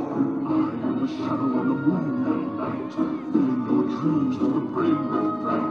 This is Halloween, this is Halloween. Halloween, Halloween, Halloween, Halloween. Halloween, Halloween.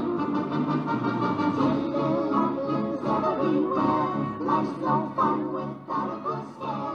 That's our job. But we're not mean in our town of Halloween. In this town, don't we love it now? Everyone's waiting for the next surprise.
say disappear. A monster who lives in the theater.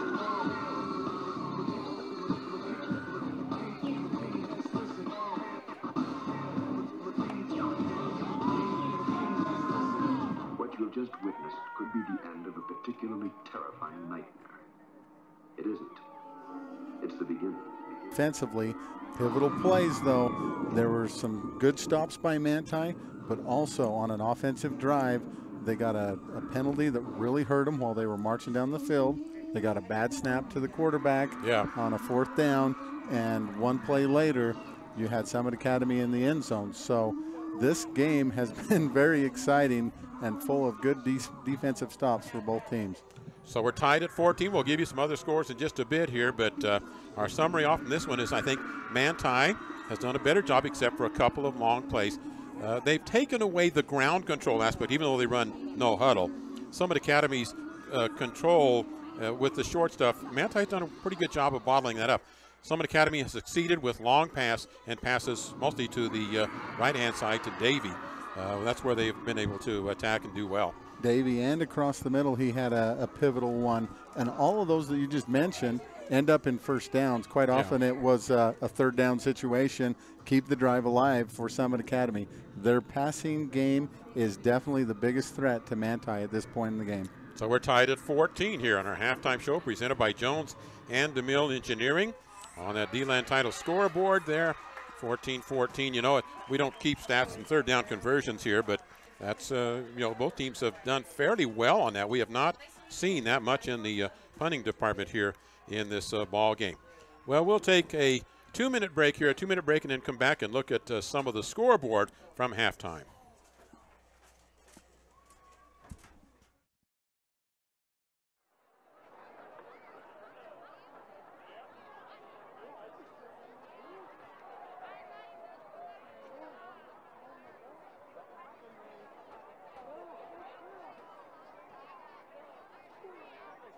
High school football final, Juan Diego 14, Grantsville 13.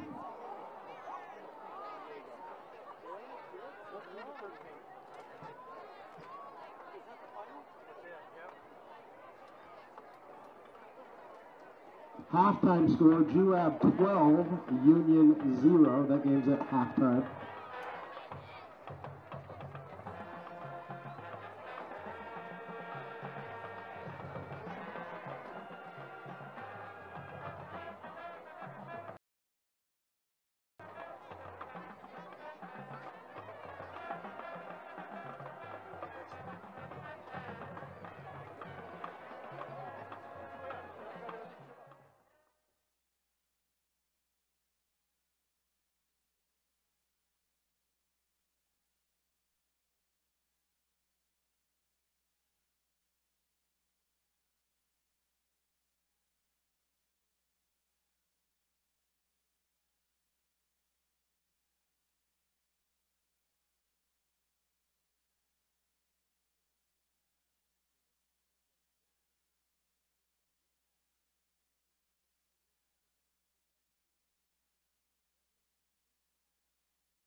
Our scoreboard at halftime presented by Donaldson Insurance and Copy Station. For copy and photo and scrapbooking services, stop by the Copy Station in Gunnison. Final, Morgan defeated Richfield 27-13. So we had our hopes there, but that one didn't work out. Juan Diego defeated Grantsville 14-13. We're 14-14 here at halftime. Manti and Summit Academy at half. Juab leading Union 12-0. And I think we've got a two-way score. Beaver at halftime was leading American Leadership 42-3. That one was a rout already in that ball game. So there's our scores to pass along to you here. And at halftime, presented by Jones and DeMille Engineering. First downs to touchdowns. They're here to help you tackle the toughest infrastructure issues. The race for excellence has no finish line. Jones and DeMille Engineering. So 14-14 ties. We'll pick it up here under the lights in the second half of play. We'll be back in a minute. Here's another final if you want one.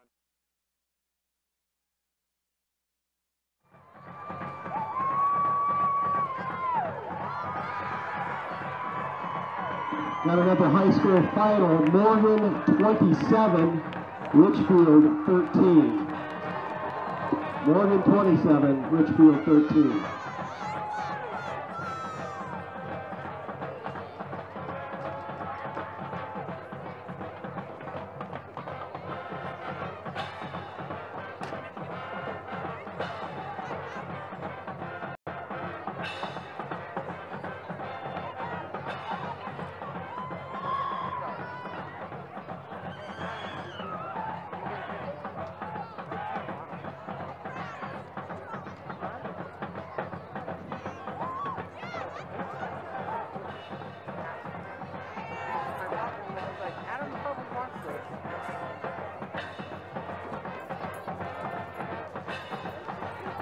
.14 tie here at Bluffdale Summit Academy High School as we have the teams warming up, and Manti just got out here to do their warm-up, so they'll put another little bit of time up there on the thing.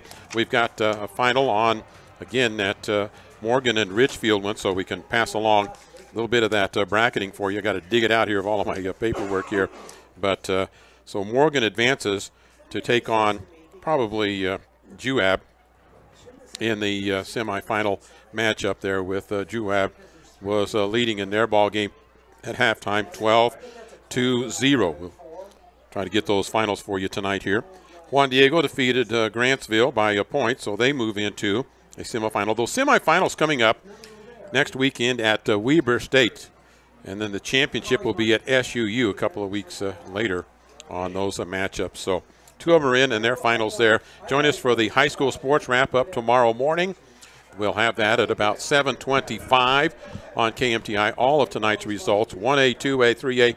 Kanab clobbered Layton Christian, which really throws that 1A into a crazy thing there.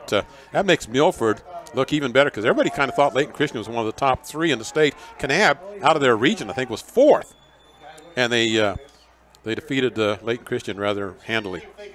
It's been interesting how that alignment has changed over the years, too, because Kanab used to be the same size school as Manti, and they've been smaller in the 1A, and now Manti being in the 3A. 3A, yeah.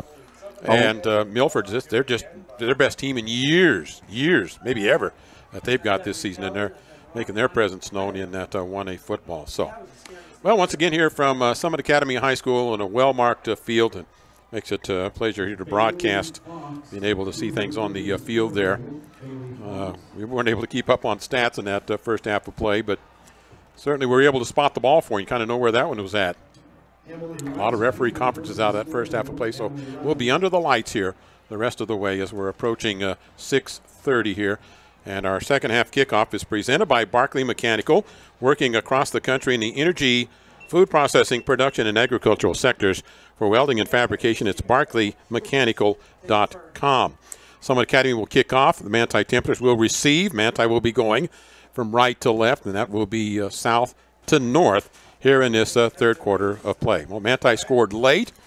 The ball game to knot this one up and make it a very interesting second half of play. Again, we go back to that key of the game, Russ, and that is Manti stamina. They don't platoon like Summit Academy does.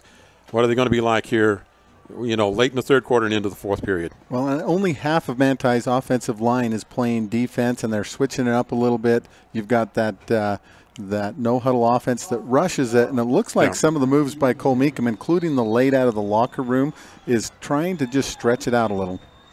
So the kickoff and end over end, fielded, and we have a whistle. And that was obviously a whistle blew right at the start because Manti kick return man just stood there, received it, and didn't even have any idea at all he was going to go anywhere with it. Adam Huff back there along with Lance Fowles. No flags on the field, though. But they Procedure. Oh, I'm seeing it on the far side. Okay. It's going to be a little harder to spot that. Oh, yeah. It's kind of buried in the grass there, isn't it? Going to be a little harder to spot those here in this second half of play. That's with the sun having gone down and more in a shadow. The light's still warming up as we're at dusk. This is a good place to be when there's all that traffic at Point of the Mountain right now. Yep, and we're even seeing the paragliders over the hill and the sun going down on the canyons above Draper. So from the 35, Huff, the junior, Fowles, the senior.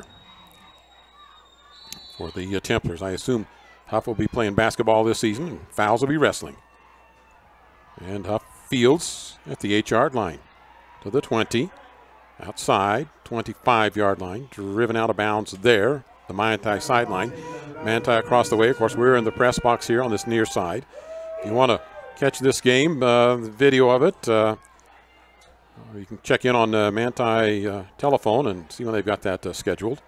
You know, last time Manti played here, it was actually the sideline, the fans in the bleachers that kept yelling, hey, these guys always are offsides every kickoff, and finally the ref called it last time they played, and again we see it again in the second half here.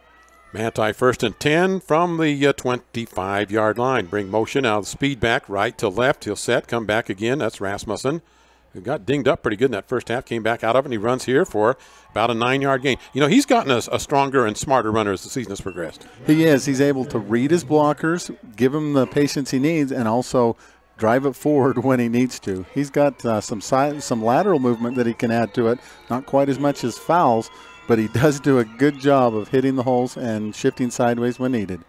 Got some good blocking, get a 9-yard gain, bring up 2nd and short at the 34-yard line.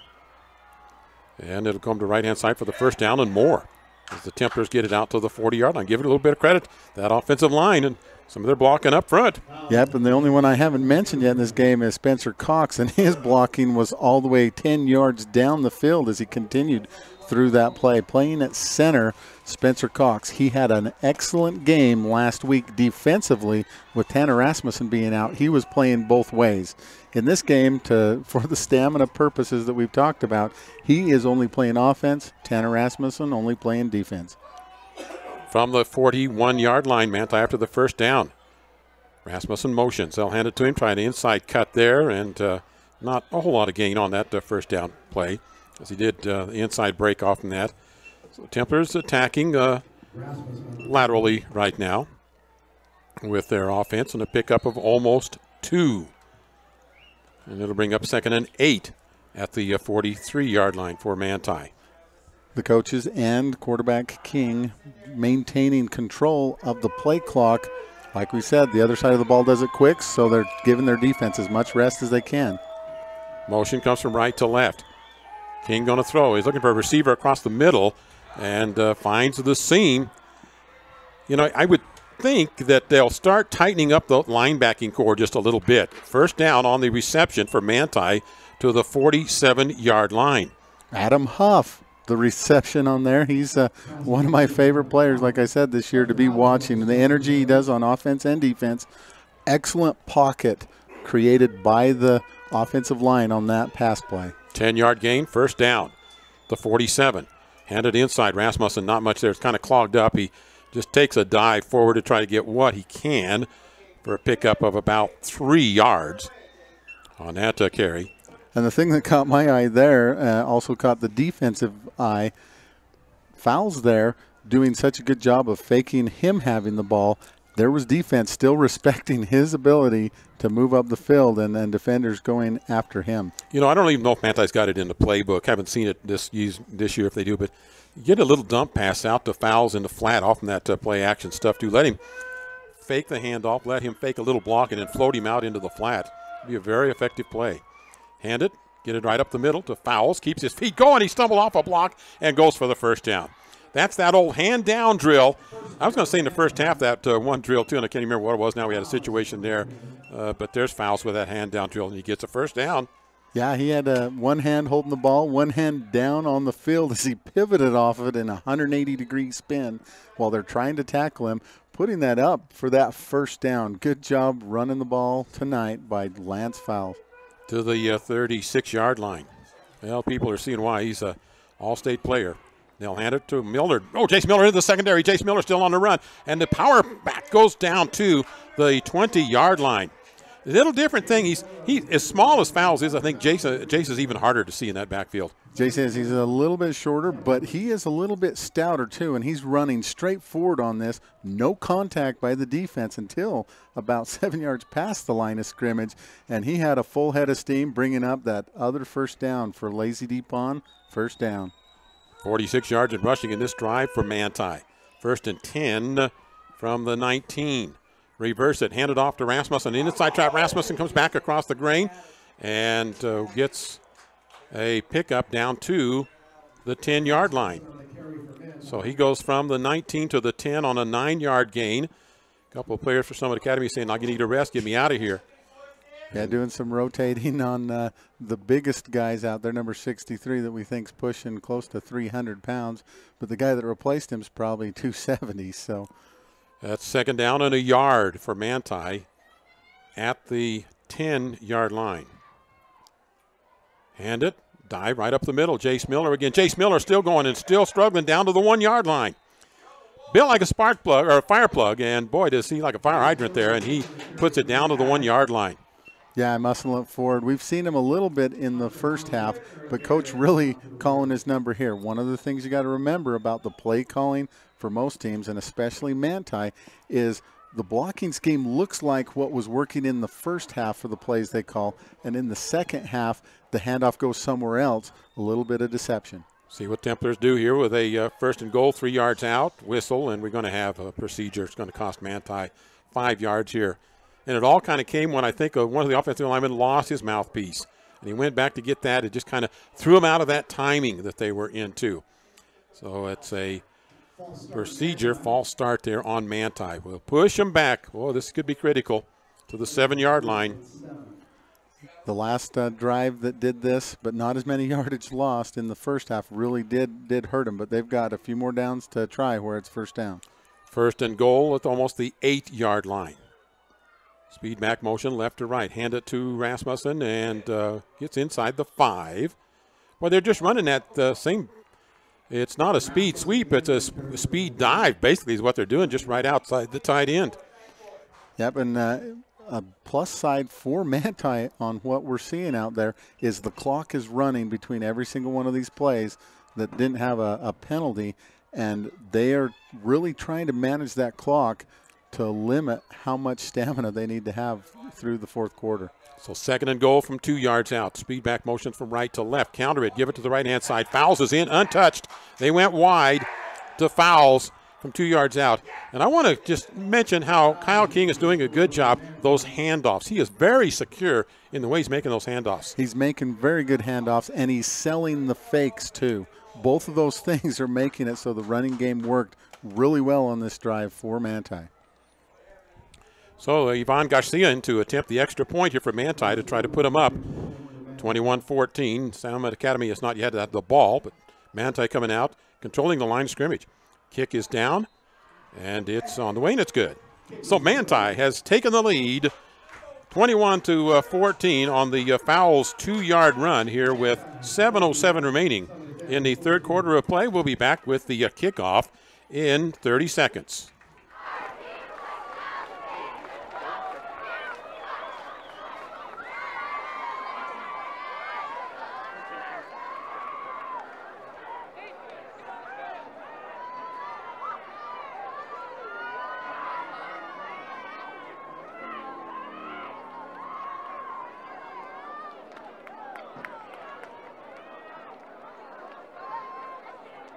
World Series score, top of the second inning.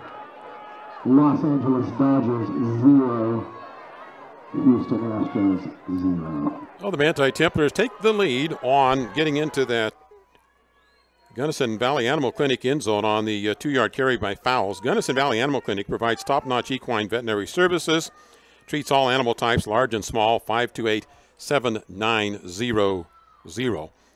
So up there on the D-Land title scoreboard. Manti on top. D-Land title, Manti and Ridgefield serving Utah residents since 1946. Kickoff by Garcia. Approach, boot, line drive, bullet, into the end zone. It'll come out to the 20. That wind's not much of a factor into his headwind right there. So they'll bring it out to the 20-yard line. First possession for Summit Academy in this second half of play. And the Templars took a lot of time off the clock with the clock here at 7:07. That is exactly what the coaches wanted. Very intentional clock management in so many ways by both teams. Of course, with the no huddle is what we're seeing from Summit Academy. Summit Academy goes to work, left to right, dark uniform here. You happen to catch this later on video. And the handoff tailback right into the teeth of the defense. Talmadge Brown breaks out of that one as he just out-muscles up on the front, Cade Braithwaite, but he can't get away from the second one, so Braithwaite slowed him down. And we've got an injured Manti Templar. He comes up trying to shake it off. Seni Latu banged up that right shoulder, but he's got to stick with it here after the 2-yard gain. Templars 4-man front. They'll string it out to left-hand side. Quarterback going to cut back to the middle. He's got some room. And he's made a good read. Comes back to the inside and then hit and goes down. Fumbles the football at the 32-yard line. And Manti has it. Covering it up is Cooper Perry. Hayden Reynolds got loose. And then he really got popped. And I don't know who the hit was on. Again, we don't have the luxury of video playback here like we usually have. He really got hit. And then coming up with it, the Templars with the recovery at the 32-yard line. I got a number on that hit, and it was number 22, Tanner Rasmussen. So Manti at the 33 of Summit Academy. They'll bring motion from right to left. Oh, and stumble, and then fumbles the football, and it's going to be Summit Academy to get it right back. Now, this all happened when Kyle King stumbled, and I don't know if he got his heel of an offensive lineman. That's often what happens. So the teams trade fumbles. One play right after the other at the 33-yard line. And King just went up 2 fouls, and you could see him pat to his chest. He says, that was me, that wasn't you. And he knew it was because it was his footing. Big change there, because if Manti was able to capitalize on this, it really would have put an exclamation point on their start to this half, saying, hey, we're for real. We're here through this quarter. So from the 33, Summit Academy goes back on offense. Got to bring out the offensive bunch. They had the defense in there. They'll have to go back with their offensive set now. And Reynolds might as well run the same play he was going to after that first down he picked up before he fumbled. And keeping himself. Going to be some quarterback keepers here by Reynolds. Try to loosen that defense up by the Manti Templars some. So a pickup there of about 4 yards on first down. Travis Thompson coming up and tripping the quarterback as he was trying to round the outside corner, and finished off by Dallin Cox. Play call from the sideline. They're on the far hash. Wide side is near side, which is their coach's side. So it's a long way to try to get that signal call in there. But Reynolds has his call now. It took a lot of time there to get that one in, though. And the Templars shuffling things around defensively. Motion. Hand it. Tailback right through. Picks up about 3 yards. They'll have a third and manageable situation at the 39-yard line. That was pick up about 3. That was a straightforward dive that they were trying to pull there. It was a type of play that takes a few seconds to develop in the backfield as the blocking scheme comes about, but it was taken down by Tanner Rasmussen. Manti in that last drive had 5 of those lazy deep on first down. Summit Academy looking for one across the middle. A rifle right into the low section, and it is a catch for the first down. Nice snag out there. You'd expect that. Gavin Davey, he's a dandy. A senior receiver. And he's the one that did that in the last game against Manti and the first half, making these third down situations just turn into their favor by knowing where he is on the field to get the first down for those receptions. 9-yard gain for the lazy deep on first down. Pass to the wide right side. That's not going to go anywhere as the flag flies in here right in front of where that pass was completed. Davey getting a little limpy as he comes up. I think he may got a hip pointer right there. He said, no, I'm good. I'll stay in. I'm tough. Yeah, I can't tell if it was his hip or his fingers, but what happened there is there was 2 receivers out. It was thrown to Davey, and the other receiver went to block the cornerback, and he grabbed a hold of him to try and get Davey get him loose to get some yardage. So this one's going to march backwards in Manti's favor. Pretty good. The play only got to the line of scrimmage, and then the holding call would be from the spot of it. It puts it back to the 36-yard line. The only positive Summit Academy has is to not lose the down. Yeah, they've still got first down and 19. Reynolds rolls left, going to look long down the sideline, out pattern, and is it good? I mean, he made the catch, and he's inbounds for the catch. Boy, that's a dandy. That's a college-level play right there to throw that bullet out there to Carson. No, it's not to. It's to Colin Dodge, that freshman wide receiver. That's not a freshman typical there. That was an excellent reception. Not at all, and it was put right in the corner where he was the only one that was going to hit it, to be able to catch that, hit him right in the hand. That was one pretty play. Right side trips there. The ragged drag pattern across the middle. Reynolds in trouble, dumps it off. Has it complete on the linebacker isolation. Making it Talmadge Brown. Comes up the field, cuts back to the inside, and is tackled. Taken down on the tackle. And a good job by Adam Huff to make sure he got down low, or else Talmadge Brown was going to go for the touchdown. And he just plain outran Tanner Rasmussen. Yeah, and that was kind of a broken play there. It was thrown off to Talmadge because he came out of the backfield, and there was quick pressure from the Templars. Senny Latu getting in there quick. Other defensive linemen also. So they will hand it off, countering the right-hand side. Here comes Hayden Reynolds. He'll get him for the touchdown. Little step left, comes back to the right-hand side, puts it in from 11 yards out. They strike quickly on the run by Hayden Reynolds. That was Parker Clausen that he handed it off to, because Hayden Reynolds, as quarterback, went off to the left. It was number 1, Parker Clausen, and it fooled all of the defense because they sucked over going to the offense's left, following the quarterback on that, and Clausen had the ball and snuck in on the other side on the right-hand corner. Extra point attempt is coming up to try to tie it up again here. Snap, placement, and kick by Arellano. And it's good. 21-21 the score here in the third period with 4:34 remaining. Back with the kickoff in 1 minute.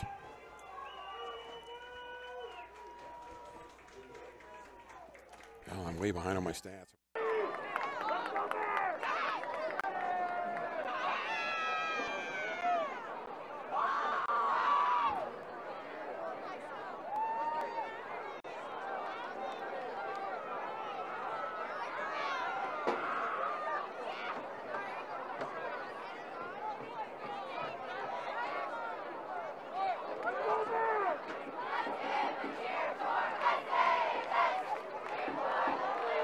Once again, we'd like to thank Sports Med Utah, training our athletes at Summit Academy for the last 3 years, and our trainer, Mr. Josh Sponbeck. Give him a big hand.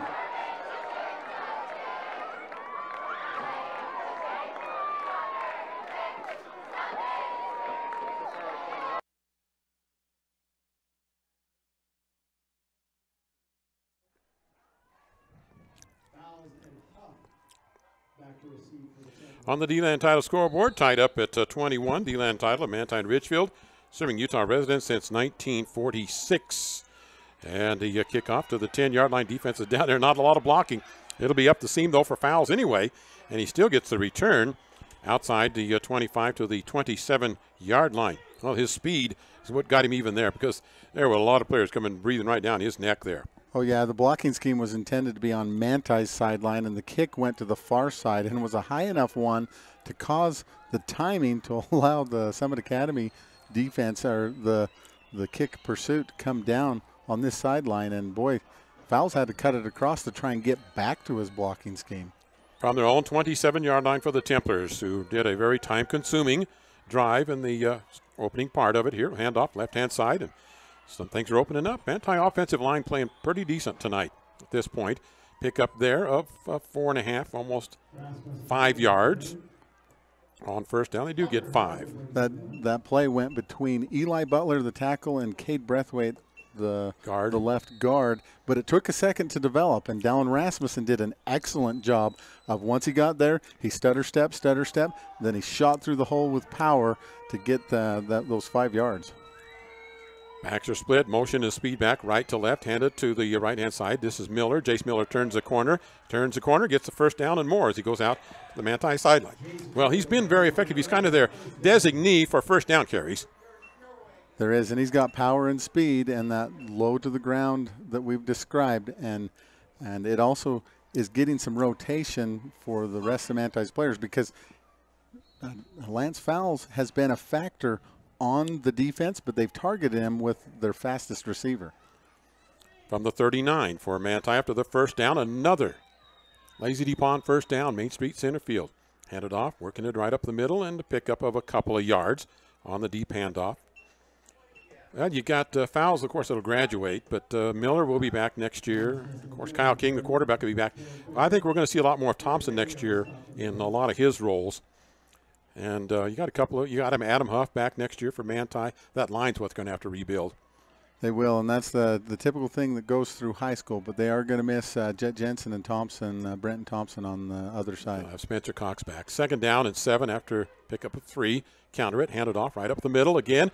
And there is, I don't know how Jace Miller gets open, but it's probably a timing thing. He gets a handoff, makes a little read, and then he just accelerates and he squirts through. He does, and it seems like nobody's touching him until he's 6-7 yards into the defense as they pull him onto the sideline for a little bit of a break for this play. 14-yard gain for another first down. Jace, the first down man at the Summit Academy 37 or 47-yard line. Right-hand side to fouls. Here comes a flag, and it's going to bring it back here on this one. Templars had a hold out there. It's most likely going to be a hold, like you said. Fouls, that's the first time we've seen him carry the ball for about I don't know if he's carried it yet on this drive, but at least 6 downs. So the Templars right at almost 100 yards in rushing here in this quarter, in this second half of play. But that could be a drive killer right here with that hold, which is, of course, 10 yards, but it's as effective as 12 yards because it puts them to the 41-yard line, and they've got to get to the other 37 for a first down. Summit Academy, of course, as we've mentioned, rotating their defensive linemen in and out, so they have more fresh players on the defensive line than the offensive line that's been the same for Manti the entire night. At the 41 for the Templars, 1st and long for Manti. Well, they go to the air here. They must have been going ground game, relying on that front line to get the job done for them. And they'll hand it off. Nope, going to keep it. Going to throw it. Has it complete underneath and gets it complete to the 50-yard line on the completion to Cooper Perry. So they get back some pretty decent yardage on first down as they cranked it for 10 yards. Just past the 50-yard line, getting across midfield. Looks like it's bringing up 2nd down. Manti working the clock, as we say, taking long times in the huddle. So 2nd down and 12 at the 49 for Manti. Handoff up the middle, drop to the outside. Went inside, outside on a little dive, right-hand side. Gets it into a makeable 4th down call here. And it was Fouls that was running that ball. He ended up going out of bounds, and so that's about 6 yards to make a first down still to go on 3rd down. So the ball was at the 47-yard line, and he gains about 4 yards on it. Miller in the backfield. So Jace Miller back there, and Jace Miller gets the call again. Comes to the right-hand side and gets about 3 yards. Gets taken down at the 40-yard line. So Manti facing a 4th down at the 40. Decision time here, tied up at 21 in the 3rd quarter with 1:53. Kicker comes onto the field for Manti now. They're going to punt it. Play field position game here. Nope, they're waving him off. Garcia was out there and was Adam Huff saying to get out of here. Yeah, and I think that's a good call because sitting at the 40-yard line, even if you don't get the first down, it's not much difference than if they would punt it and give a chance of a return. Got to credit him for being on the ball, though, and getting out on the field. Get out there if you are going to kick. Because that's the only position he plays. Yep. And it'll be King rolling to the left-hand side, going to quarterback keep it. Try to turn the corner, and he's got the first down. And it is Kyle King for the first down for the Manti Templars on the quarterback rollout. One of the things that means he needed to do, because the chains are on the other side of the field. In college and other higher up, you see him put a marker on both sides of the field so they can know where to get the first down. But he had to look and see where he had to get to before the ball was snapped, and that's the corner that he ran to. Good job by King getting that first down. 13-yard gain for the first down to the 30-yard line. Handoff goes right-hand side, and that's not going to have a whole lot there. Maybe a 2-yard gain out of that one for the Templars. Offensive strategy here for Manti. Obviously, they're keeping the ball on the ground to just eat up as much clock as they can. Good job by Jace Miller, Dallin Rasmussen, and Lance Fowles to be the ball carriers on this. If they can get at least 3 or 4 every down, they're going to be able to control the clock and still be productive, putting points on the board. King under center. And the Templars aren't sure where they want their H back, and they'll set him as a tight end now and bring a flanker right bring motion left to right, and Manti's going to have to take a timeout. They didn't have what they wanted for their look there with Dallin Cox in there, the running back. Cox, another one's going to be back next year for this Manti Templar team. Timeout on the field. Timeouts are presented by Gunnison Implement, your everything store, GIC. We'll be back in 30 seconds. World Series update. Bottom 2, Dodgers 0, Astros 1. That's the Houston Astros 1, Mr. Walsh, and the Dodgers 0.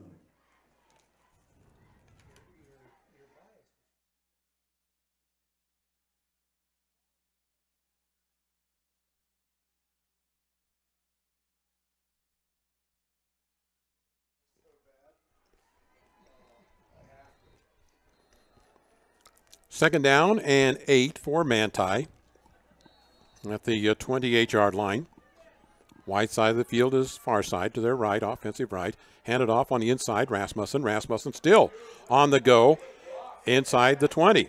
And then here comes a flag, and we're going to have after play activity here on this one. There was 2 linemen from each team tangled up all the way to the end of the play, and we're going to see what the white hat witnessed. Personal foul against Manti. And they're bringing it back. That was a play that went just perfect for Manti. And now it was away from the play too, so it was unnecessary. Get your self-control. And that's get out of whack, and it kills you. Yep, and that's the same thing that got him was a penalty in the first half in the same position of the field where they're marching for a first down. Then they're just going to bring it back. Could be a drive killer on a penalty. It's a little bit less painful because let's see where they're going to mark it from. If they're going to mark it, they marked it from the end of the play because the personal foul happened at the end, and it's going to be second down where in the first half if it was third down. So 34-yard line, spot of the ball. So second down and 14 right there. I think the coaches are from Manti's side are saying, hey, that was from both sides of the team, and they were expecting offsetting, I guess. Yeah, and the coaches from the booth for Manti are saying it should be first down. So what the white hat is explaining is it was after the play, so the play stands, bringing up second down and causing the down marker to go because the coaches wanted it to replay first down. No. Okay. No, they set the chain marker now. It is first down now. Les wants an explanation, probably. So they'll bring it back and say it's at the 34-yard line. And first down and 10. Very interesting change from what they were saying. And Manti up to the ball, and now they're backing off again so that the refs can all confer together. Yeah, the coaches told him, get back. Come to the line after he sets the ball. You don't want Manti up there getting another stupid penalty. Well, and you're not in a rush either because Manti can use the entire play clock that doesn't start until it goes. The advantage there is more rest for any player on the sideline. For Manti, the clock isn't rolling, though, until they snap the ball. From the 34. And the Templars going to let it run down. Here's what they're going to do. Clock does start. And this is where your coaches in the booth really help you out here because you're really focused on something down on the field. And coaches are saying, no, let's just. Hey, he's across the line, though, number 28, so there should be something there. That was offsides by Summit because he thought he was just going to walk to his sideline, and he marched off. We don't see any flags yet on the field, and they're just going to go to the half. They're going to discuss it, though, because that offsides, he thought, they're just not going to snap the ball. I'm just going to march over to my sideline, cutting across the field. Okay, that's the end of the third period. We'll be back with fourth quarter action here in 30 seconds.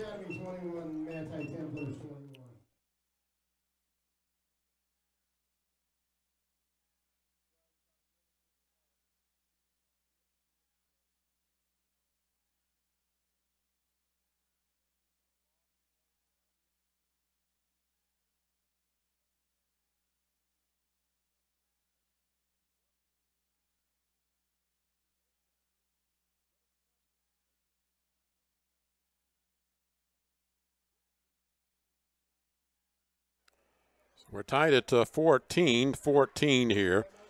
in this fourth quarter now of play between the Manti Templars and Summit Academy. I say 14-14, 21-21. This is going to be interesting here because they're probably going to replay the down out of the third quarter. They threw a flag, and they haven't moved the ball to the other side of the field. You can't end there with that penalty, because as he walked across offsides, that would have stopped the clock, and it would be in third quarter still. So the refs still have yet to decide where they're going to place the ball. The down markers marching down to the other end, but we'll see what they do. So they got to get the confusion figured out over there, and then just reset things, and it'll be fourth quarter action. We're into fourth quarter, unless they totally backtrack on that, but they've got it reset, and it will be Manti inside the 30-yard line at about the 29. Is that where he's going to spot it? So at the 29-yard line. That was after the mark-off of the penalty. Yeah, and the flag came after both teams left the field, went to the sideline, fourth quarter started, and the refs met for a minute, and then the white hat just dropped the flag right there and explaining it to the head coach over here for Summit Academy. So it'll be 1st and 5 for Manti. That's been crazy penalties there, you know. Not ones you usually find happening in the book all that often there. You got Manti that lost his cool a little bit, and that cost his team a bit. After it all shakes out of the pepper shaker, we're 1st and 5 at the 29-yard line. Templars will be right to left, handing it off, working it up the field with Rasmussen to get about a 4-yard gain.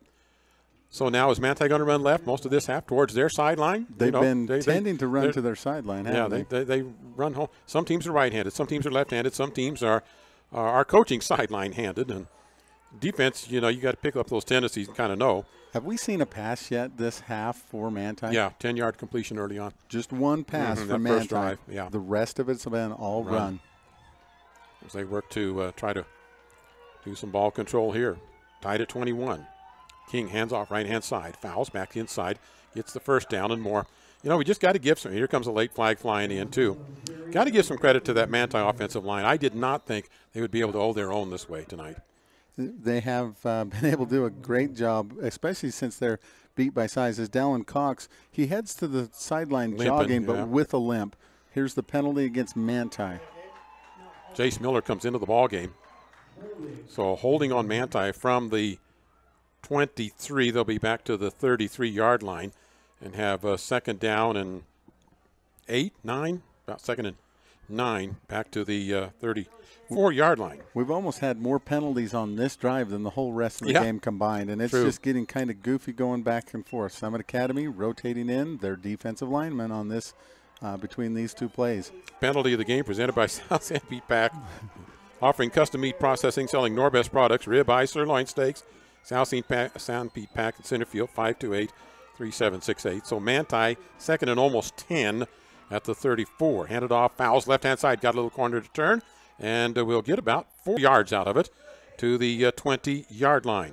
He was about 2 yards behind the blocking, and you could see that the hole wasn't going to develop. He makes excellent decisions as where he's going to cut to. He does it fast, and he makes it happen.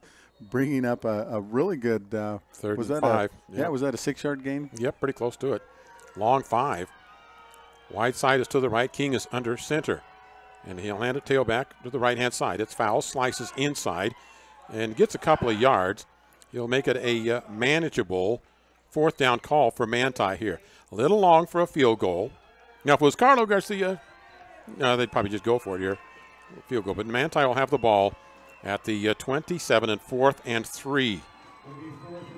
So Manti, you know, they've got to make this happen to keep it alive on this drive, but they've been controlling it this way. In this position, they have tended to get the first down. They've done it several times tonight. Gayu is a defensive back near side. He can out here on this near side to play that, and he'll stay loose to this outside, protecting that side. They'll bring motion from right to left. Hand it, and he's not going to go. Rasmussen hit behind the line of scrimmage. You know, that would have been a time for Kyle King, and he, of course, he didn't have the option. Pull that out and bootleg King to the near side because they were really flowing with the speed back motion. Yeah, the defense was stacked on that side with the linebackers, and they were able to bring up a stop, get the ball back on a turnover on downs. Manti bringing their defense back out. Manti's been controlling the clock, but with the score like it is, it really needs to be where Manti punches it in on that drive. 7 plays in that third quarter for Summit Academy. They scored on it, but 7 plays is what they had. Manti with 1 scoring drive, and then this one, final one that bogged down here. See what Summit Academy can work. It's going to be the deep drop screen underneath and pick up for about a yard. Brenton Thompson staying and hold and bringing down Gavin Davey. Yeah, he made it halfway from his starting point to the quarterback and went, whoa, whoa, I've seen this before. This is a screen pass. I'm turning around. The catch was made, but he was able to trip him from behind, trip up the receiver. So that screen for a yard. Second down, 2-step drop, going to crank it down the sideline. And it is, the receiver says or the referee says incomplete. Pass a little underthrown out there. And the receiver tried to make the adjustment on it, could not quite haul it in. Yeah, and there wasn't any defense deeper than where the ball was thrown to. If that would have been lined up. Two yards further, yeah. Yeah, it would have been a really good play for him. I don't think it would have been a touchdown, but it would have just brought it to midfield. 3rd down and 9 at the 30. Let's see if this time. Reynolds did not check down receivers. He felt he had enough opening there to that right-hand side to go to that receiver, that right sideline. Changing the play up here at the line of scrimmage with trips to the near side. They're balanced here on even side between the hashes. Pumping. They're going to go long. Putting it up in the air. It's a looper. And is it intercepted by Manti back there? Fowles ended up with it in his hands, but I don't know if his foot was out of bounds. Yeah. But that was thrown up because the pressure was coming in on the quarterback, bringing up a 4th down. Yeah, I think he thought he had a receiver out there. Yeah, and there was not one there. He probably fell down or something. It would be good to have a replay like we say, but excellent job to shut it down. 3 and out. Here's the punt coming from Summit Academy. Punter standing at his own 15-yard line. Nice snap. And the boot. And it's taken away by Fowles. Fair catch. Fair catches at the 43. He's out to 45, but they'll fair spot that at the 43-yard line. And that's where Manti will take over here in the 4th quarter for the Manti Templars. Ball game is presented in part by Freedom Ford. And there's a special teams punt of the game here. The leader in selection, price, service, and financing on cars, trucks, and SUVs. Mid-Utah's new and used car dealer, Freedom Ford in Gunnison. 4th period with 8:55, so just inside the 9-minute mark in this ball game, and we're tied at 21. Motion from left to right for the Templars. That's Rasmussen. Now he'll set right-hand side, come back to the left again.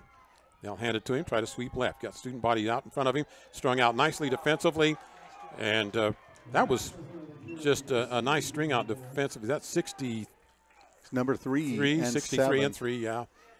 And what happened was the blocker was established. There was a lead blocker out there, and that defender, I think it was number 3 that was being blocked. Joe Seeley, yeah. Yeah, he tossed that block and was able to make a tackle, keep it just right at the line of scrimmage. So no pick up there, brings up 2nd down at the 43 for Manti. Receiver near side is Thompson. And it's a rollout by King. Going to look back across the middle. And intercepted. Yeah, it is snagged on the interception. They tried to go to the well too often. They tried to come back to the middle. Got a receiver out here a little further down, but he tried to come back into the middle to Dallin Cox, and it's picked off. Could be a pivotal point of the ball game right there. The interception coming at the 8:08 mark. And it puts the ball on the other side of the 50-yard line, just barely for Summit Academy, bringing their offense back out on the field. Manti needs the same kind of thing that happened earlier, but in the opposite, where there was a turnover and then Manti lost it. They need to do the same thing here again. So 1st and 10 at the 47-yard line. For Summit Academy, they pull the guard, come right-hand side with the run, got room back to the counter, into the middle, and then brought down with a shoestring tackle again by Dallin Cox. So he was really making a defensive presence tonight. Hermanson's Mill, your headquarters for farm and garden seeds, fertilizers, livestock, and pet feed. And again, another Dallin Cox tackle. Yeah, and we've had Cade Breathwaite coming back on the field. Keenan Moulton was rotated in for him. So from the 47, they rush for 8 yards there. Hand it tailback, and they're running straight ahead right now. They're just working behind that offensive line. Well, we talked about what depth could do and what's going to be like in the fourth quarter with this Manti team wearing down, and Summit Academy's making them pay right now. They are, and they're doing it with the run, and they've been very dominant throughout the night with the pass. Most of their offenses come from that, but this run's now working for them. 12-yard gain for the first down there from the gun. Bring motion left to right. Fake it there. Keep it on the quarterback keeper for Reynolds. And he'll get pretty good yardage on first down play. And Dallin Cox and Brenton Thompson were the ones to make that tackle. Earlier in the third quarter, I think it was, we saw Cox coming off the field with a limp, but he's not showing any signs of it now. Pickup of 3 by Reynolds. Second down and 7 at the 28-yard line. Pressing the pressure button now on Manti. Pass, fake, nope. Going to look down into the corner. And looking for the receiver in the end zone. Flag flies. It's going to be pass interference on the Manti Templars, who did not know where the ball was. They had lost concentration on the ball, did not turn to the ball. Credit for Reynolds for putting it right out there where it makes it that kind of a situation. Yeah, and if you're a defender out there and you think it's going to be a touchdown, you might as well commit the penalty to cause it to just move yardage. And, of course, it is pass interference. The other thing that I noticed a few times throughout this game is, especially at the end of the first half, because it was going to be all pass, but here they're doing it again. The linemen aren't even put their hand down if it's a pass play. They're just saying, hey, we're not hiding anything here. Yeah. If it's a run, they're getting their hand down. Of course, you can switch that up to try and do some fooling, but. So the ball at the 14 after the penalty, first down. Threading here, 1st and 10 at the 14. Hand it, motion around right to left. Talmadge Brown gets to about the 10-yard line, bottled up there. Had a pack of Templars right around him at the 10-yard line, so a pickup of almost 4. Senni Latu coming in for Jason Henningsen. They rotating on the defensive line. So second down at the 10 for Summit Academy. Tie ball game here, 21 apiece, 6:25 remaining. Snap back and quarterback Reynolds rolling to the right-hand side. Now comes back to the left-hand side. Looks for himself. Cuts to the left-hand side. Comes back inside. Hesitated. Oh, he shouldn't have hesitated. He should have just planted and gone. He hesitated, and that allowed the defense to collapse down on him and actually take him down for a loss of 2. Or a loss of 1, they'll mark it. Yeah, and that must have been good pass coverage by Manti, but I was watching the quarterback scrambling around, getting chased. Senni Latu putting some pressure on in there. Ultimately, Brody Barson was the one that took him down for a loss. So the play call here on a third down out at the 12-yard line. Tied at 21, Manti and Summit Academy. One running back, Brown, long count, Manti steps. Got 2 antsy, went to the long count, perfect time to call that. And will mean a mark off of 5, which will give them a third down. Mental errors, sometimes they cost you a ball game. Yeah, and that's not going to bring up a first down, but much more of a manageable situation as Latu and Henningsen rotate out again. From the 6 now, third down, long 3. Long count. Brings motion from left to right. Templars stepped across again. They were going to flip-flop their defensive tackles, and one of them got too far across the line and draws the penalty. That's going to give them a first down this time.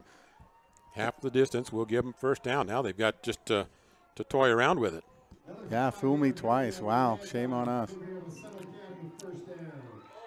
So the ball just outside the 3-yard line. And a first down by virtue of the penalty. Now the full house backfield here for Summit Academy. Deep tailback, Brown. He'll have halfbacks each way. From the gun for Reynolds. Hands it. They get blocking back in. Cram it in with Talmadge Brown. Touchdown for the Summit Academy Bears at the 5:20 mark on the carry by Brown to put it in the end zone. Yep, straightforward for Summit Academy to go to take the lead. Well, the Templars penalties took away really kind of possibility they had defensively to stop that. Now the extra point attempt coming up from Ariano. Try to put them up here by 7. Been a thriller, and we're into the final 5.5 minutes. Snap and placement. Nice snap from the center. Kick is up, and it's good. So we're at 28-21. Summit Academy the lead over the Manti Templars. We'll be back with the kickoff in 1 minute.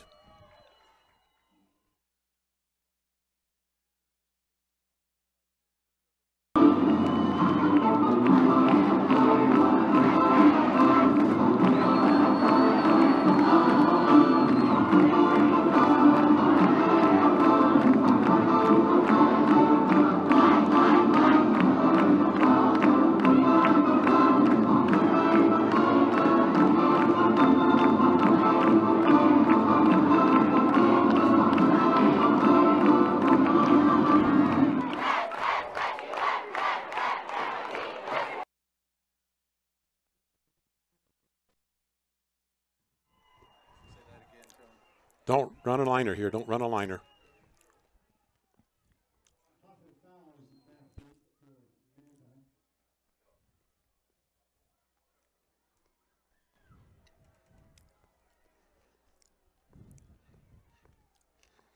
Kickoff here for Summit Academy with 5:20 remaining and leading it by a touchdown. Manti Templars to return from left to right.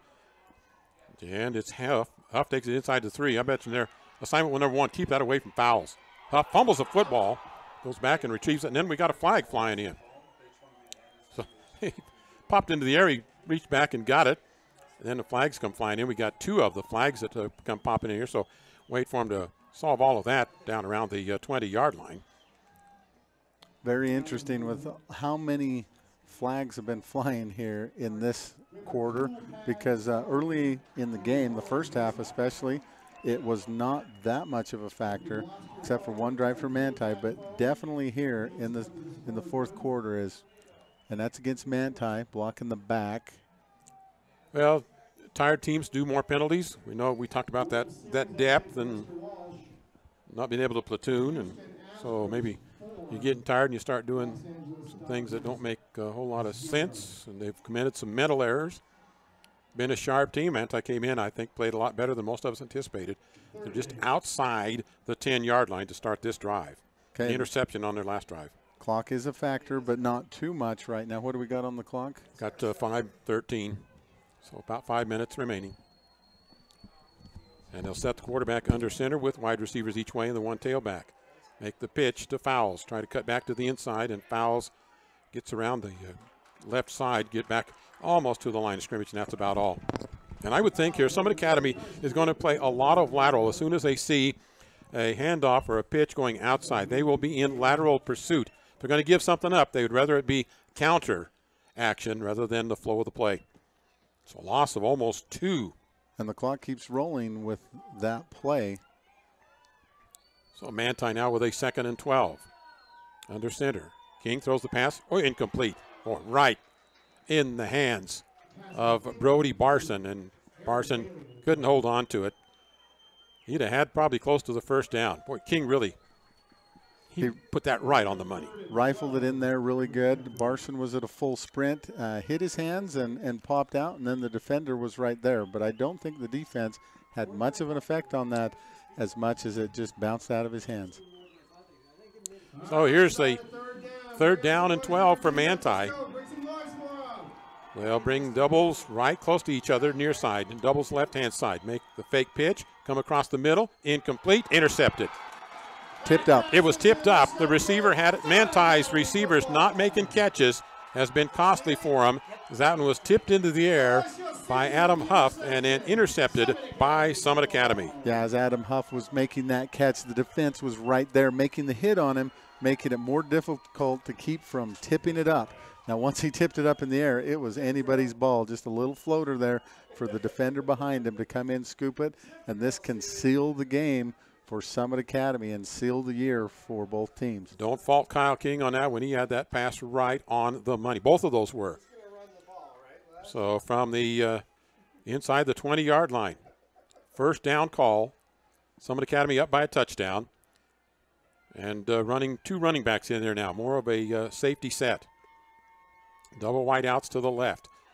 Got to look right, come back left, looking down into the end zone. And incomplete. The pass was a little inside of the receiver. The defense out there by Fowles on the sideline. Fowles an outstanding defensive back. The only thing is he doesn't have much height, and he's always defending players that are 6-7 inches taller than him. Yeah, that's a lot taller than him. I'm a little bit surprised that that's where Summit Academy went instead of a run play, because you don't need a turnover here. You just need to control it. Of course, with their quarterback, yep.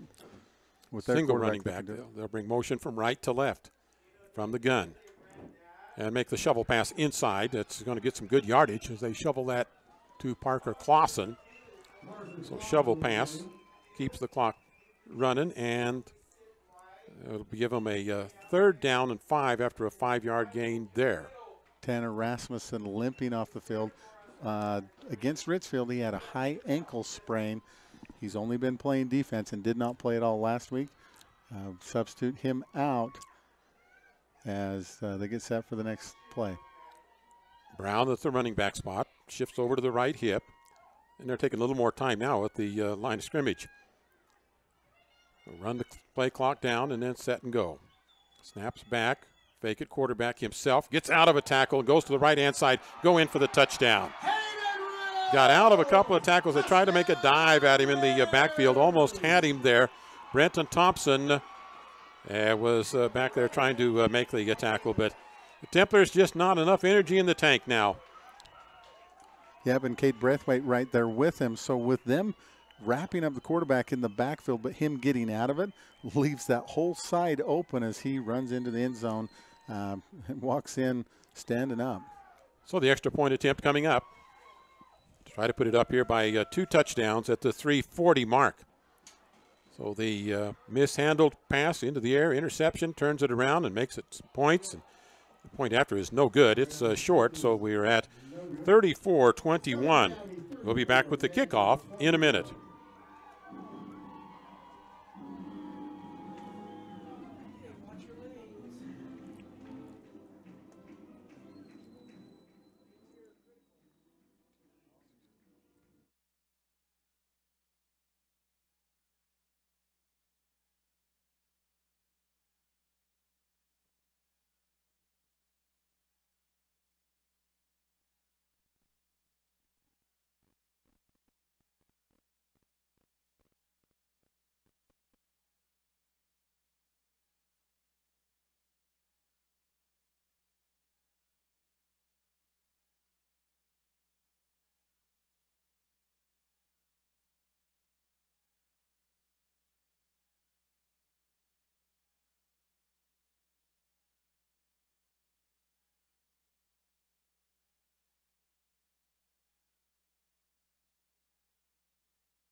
Kickoff goes out of bounds. It'll be Manti ball at the 35. Trailing by a couple of touchdowns here, giving up scores late in this 4th quarter. Brown and Reynolds. Clausen had one in the 3rd period. That last one was a 9-play drive, 47 yards after the interception, which was well thrown. Just the receiver tipped the ball up and ended up in the hands of a defensive back for Summit Academy. Yeah, and we've talked a lot about the penalties and the stamina. I think they go together. Yeah. You've got a physical stamina that we're talking about, but also a mental stamina. Yeah. It looks like they're going to kick it again. Mental fatigue, you haven't played the game, you don't understand that, but it happens. It's kind of like being on Medicare at my age, and you're just trying to stay up past 8 o'clock at night. Yes. Your mind starts to get foggy. And yeah. That's why Russ is driving home tonight. This has been an exciting game, very evenly paced. The last few drives are the ones that have really shown the difference in the 4th quarter. Who has the energy? A little bit deeper depth chart for Summit Academy. Manti doing a good job of performing, but one of the things is they've been running a lot here. Now they have to pass. That's most of their option now. You don't think the defense knows that? So here's the kick, and this one will be returnable. And it's fouls. They flip-flopped him with Huff so that Fouls could have the ball, and he gets out to the 30-yard line. And that's where it'll be. 1st and 10 at the 30-yard line for the Manti Templars. There's a fight, and there's flags on the ground. One Manti Templar is pushing the other one away. He's getting into Jason Henningsen and pushing him away for Manti. Keenan Moulton being the boy the coach is out. Is he chewing on him right now? Breaking it up, and we'll see which way this goes because I don't know. Hopefully, it wasn't something racial that was said there. Yeah, and often because of Henningsen, often the guy that gets caught with a penalty is the second guy to have done something. There's 2 flags on the field though now from 2 separate refs for what happened. They're going to discuss it and let us know what it is. It was over by the sideline, and a lot of frustration coming out now for Manti too here. So they do have the 2 flags here off the kickoff, which the ball was returned to the 30-yard line. And this was probably a dead ball foul out here, way deep in this, as they got all tangled up there. Manti's first time-consuming drive to start the half was 11-play, 75-yard drive. That was 7:07 in the quarter when Foul scored on the 2-yard run. And that's what put Manti up 21-0. We got a final score on the Juab Union game there. 31-0, Juab wins that one. And the winner of this game is in that bracket, correct? Juan Diego. Juan Diego bracket. Juan Diego, okay. Yeah. Juab's got I call it the softer side. Okay, they're marking it off Morgan against Manti only on this personal foul at the end of that kickoff, making it a little bit longer for Manti. One thing is when it's a kickoff or a punt, well, you get a penalty. They call two fouls on Manti. They're back to the 5-yard line, or 5-yard line. That's 2 15s basically. 2 15s. A 15 and a 10. The advantage at all, not much of an advantage, but when there's a kick, it only goes as 1st and 10 from wherever they set it, instead of 30 yards behind the line of scrimmage. So it'll be at the 10. Well, it's time for a sophomore to learn about probably temper control there. And the coach has already lectured him, so he knows. So 1st and long for the Manti Templars. Try to hand it off up the middle. Bottled up the air and won't get anything out of it. Trailing by a couple of touchdowns here in this ball game. No rotation by Manti. Dallin Rasmussen bringing the play because he was a receiver on the far side there in the last play. No rotation at all for the offense for Manti. And the defense, of course, setting back deep for pass coverage to prevent just a quick score. Kyle has to get the pass, comes over the middle and almost intercepted again. Boys, receivers have not helped him in this second half of play. Cooper Perry drops that one. And there's a flag thrown for going up, and I think number 21 for Summit Academy went and did something with Dallin Rasmussen, who was the intended receiver, well after the play. Ref threw the penalty, so I think we're going to move the other way now. 15 yards the other way. And the clock is stopped with an incomplete pass. Yeah, 3:02. Well, we've gotten penalty happy here in this second half of play. Oh, we go the other way with it here. Mark it off. Bring up 1st down. 1st down from the 25. So Manti was deep. Now they've got a little better thing to work with, but the clock's their enemy here at the 25-yard line. Coming up, our post-game show presented by Sunrise Engineering, making the things you do every day better every day. They live and work close to you. See their office locations at sunrise-eng.com. So from the right hash for the Manti Templars offensively, King will be under center this time. Rolling to the right-hand side, going to be procedure call on Manti. This is going to come back. Their wide receivers were not set where they should have been. They were both at the line. One of them needed to be off the line, and they got into that too late. So here's another penalty. And the pass was complete, but it's going to be negated. Ate a little time off the clock. They kind of looked at each other like, which one of us is supposed to be off the line here, you or me? And well, you better decide that before you get up there. Yeah, and they're going to be working the sideline. Either they're throwing it deep or they're throwing it to the sideline and getting out of bounds. But now they got to go 15 yards from the 20-yard line. I'm not quite sure, but I believe Manti's burned one timeout so far in the half. It was in the third quarter. 34-21, just inside the 3-minute mark. Manti trailing by a couple of touchdowns. Fourth quarter TDs here for Summit Academy. Pump, and then dump it down to the short. Relief back, get out of bounds, and he does. That pass dumped down to Dallin Cox. Boy, I'm sure liking what I'm seeing out of Kyle King tonight at quarterback. He's just doing some real savvy things. If he can finally get an off season where he can work on things, watch a lot of film, work on some footwork, this kid could be a real good quarterback next year. Could be. He's doing a great job, showing a lot of energy and a lot of wisdom gained at the quarterback spot. 2nd down and 7. He's going to go in the pocket, throw it too high at the outside that time. And I think if he'll look back on that one and realize he had his weight shifted back too much, and then he tried to arm that thing and got it too high to his intended receiver. Yep, too high and to the wrong shoulder. He needs to throw it to the shoulder closer to the sideline to make it so that the receiver's the only one that has a chance at it. Travis Thompson, though, was the one out there. He's got to hear from him next year, too. Yeah, we are, and he's tall enough and can jump. We got a timeout on the field. Timeout taken by Manti. Our timeouts tonight presented by Gunnison Implement, your Can-Am and Kimco ATV and side-by-side dealer, as well as LS Tractors. Back here in 30 seconds. Once again, we'd like to thank our sponsors, West Metals, RCS Exteriors and Construction, the Acadia Law Group, new, exciting, and superior auto body. Thank you for supporting Summit Academy football.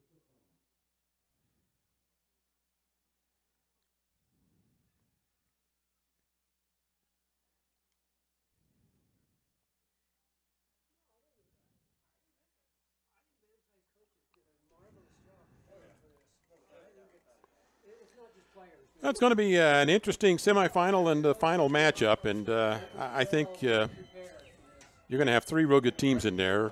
I'm not sure Morgan can hang with any of the power teams out of this South region. And Ridgefield and Manti showed themselves pretty well. They would have been right in the thick of things if they were in that Northern 3A conference. Pass to the outside shoulder, overthrown. So King, and here comes a flag flying in. King's a little high on his last 2 passes. It was a late hit, I believe, on the coverage. He hit him well after the ball had rolled away. There's 2 flags I'm seeing, one from same thing. Yeah, from each ref from the other side. So it's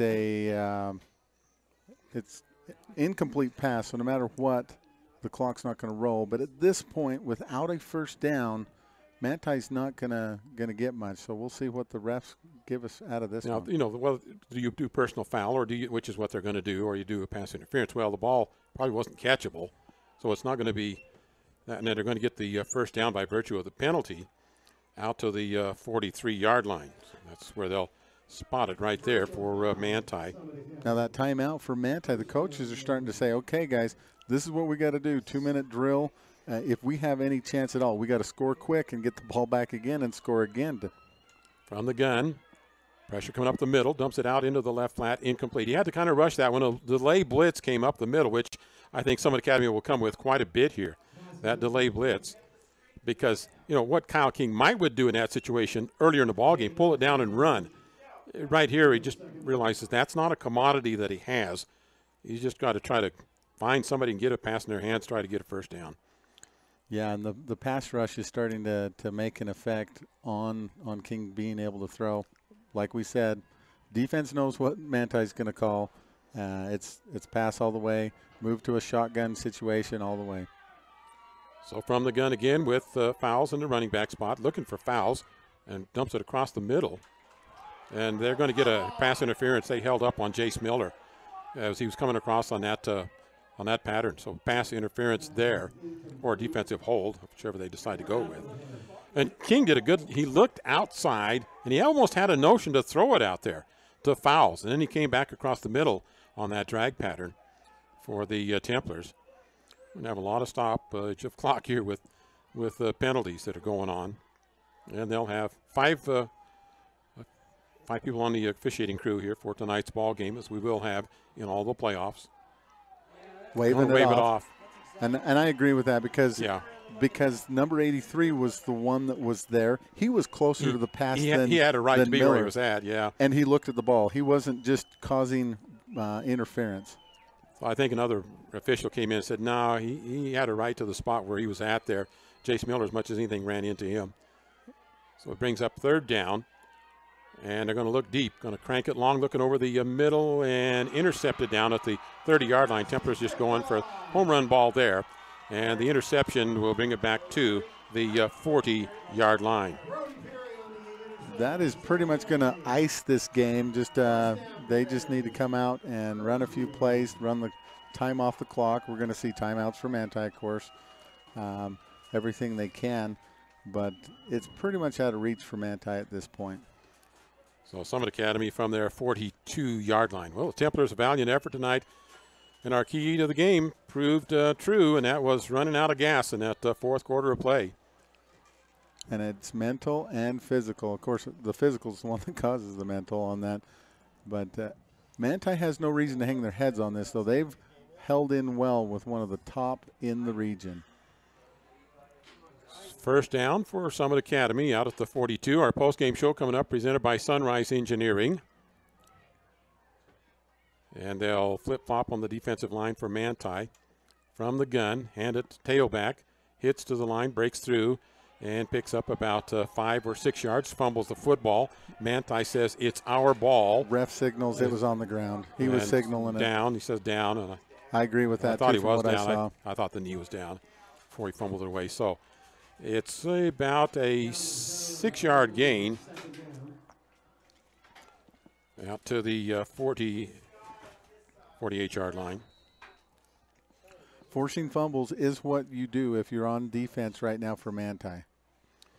Second down and 4 from the gun with the time running at 1:44. Taking all the time, running time off the clock now for Summit Academy. Handoff comes left-hand side, then got the first down and about the 46-yard line of Manti. Ball was loose again after he was down. That was a trap. You had the right guard and tackle pulling. We haven't seen Summit do that much tonight, and Manti hasn't been seeing that, and it opened up that side to bring up that first down. So first down at the 47-yard line of Manti here for Summit Academy. 1:21. And they'll go slot to the right, trips to the right-hand side. Reynolds, the quarterback here, senior, operating his team here. And the Manti hold it, hand it to the running back, and comes to the outside, turned in the corner, runs into his own player as much as anything on the carry, Joe Seeley. And Seeley's got a first down on about a 12-yard run for Summit Academy. Now, he tried to stay in bounds. That's why he all of a sudden stopped and was stood up. Manti didn't want to take him down either. They were trying to steal the ball from him. He needed to get a knee down. Either way, he held on to the ball, and it brings up the kind of position that Manti can't do much for. That was the same play as the last one, though. You had the pulling lineman. Manti didn't catch up on it, and it just collapses the whole left side on the offense. Well, with 44 seconds remaining now, they'll just go into a safety formation here, take all the time they can, and then probably take a knee. So Summit Academy will move on into the semifinals, but it's been a competitive ball game here between these two teams. Great ball game, actually. Scoreboard, well, what it reflects is Manti running out of gas in that fourth quarter of play. It's what it basically reflects here as they wrap it up here with the 34-21 final tonight here, Summit Academy over the Manti Templars. So we'll take a look at that bracket when we get into our post-game show and just summarize some of the scoring drives here from the second half of play. Sunrise Engineering, making the things you do every day better every day. Coming up on our post-game show, we'll be back in 3 minutes.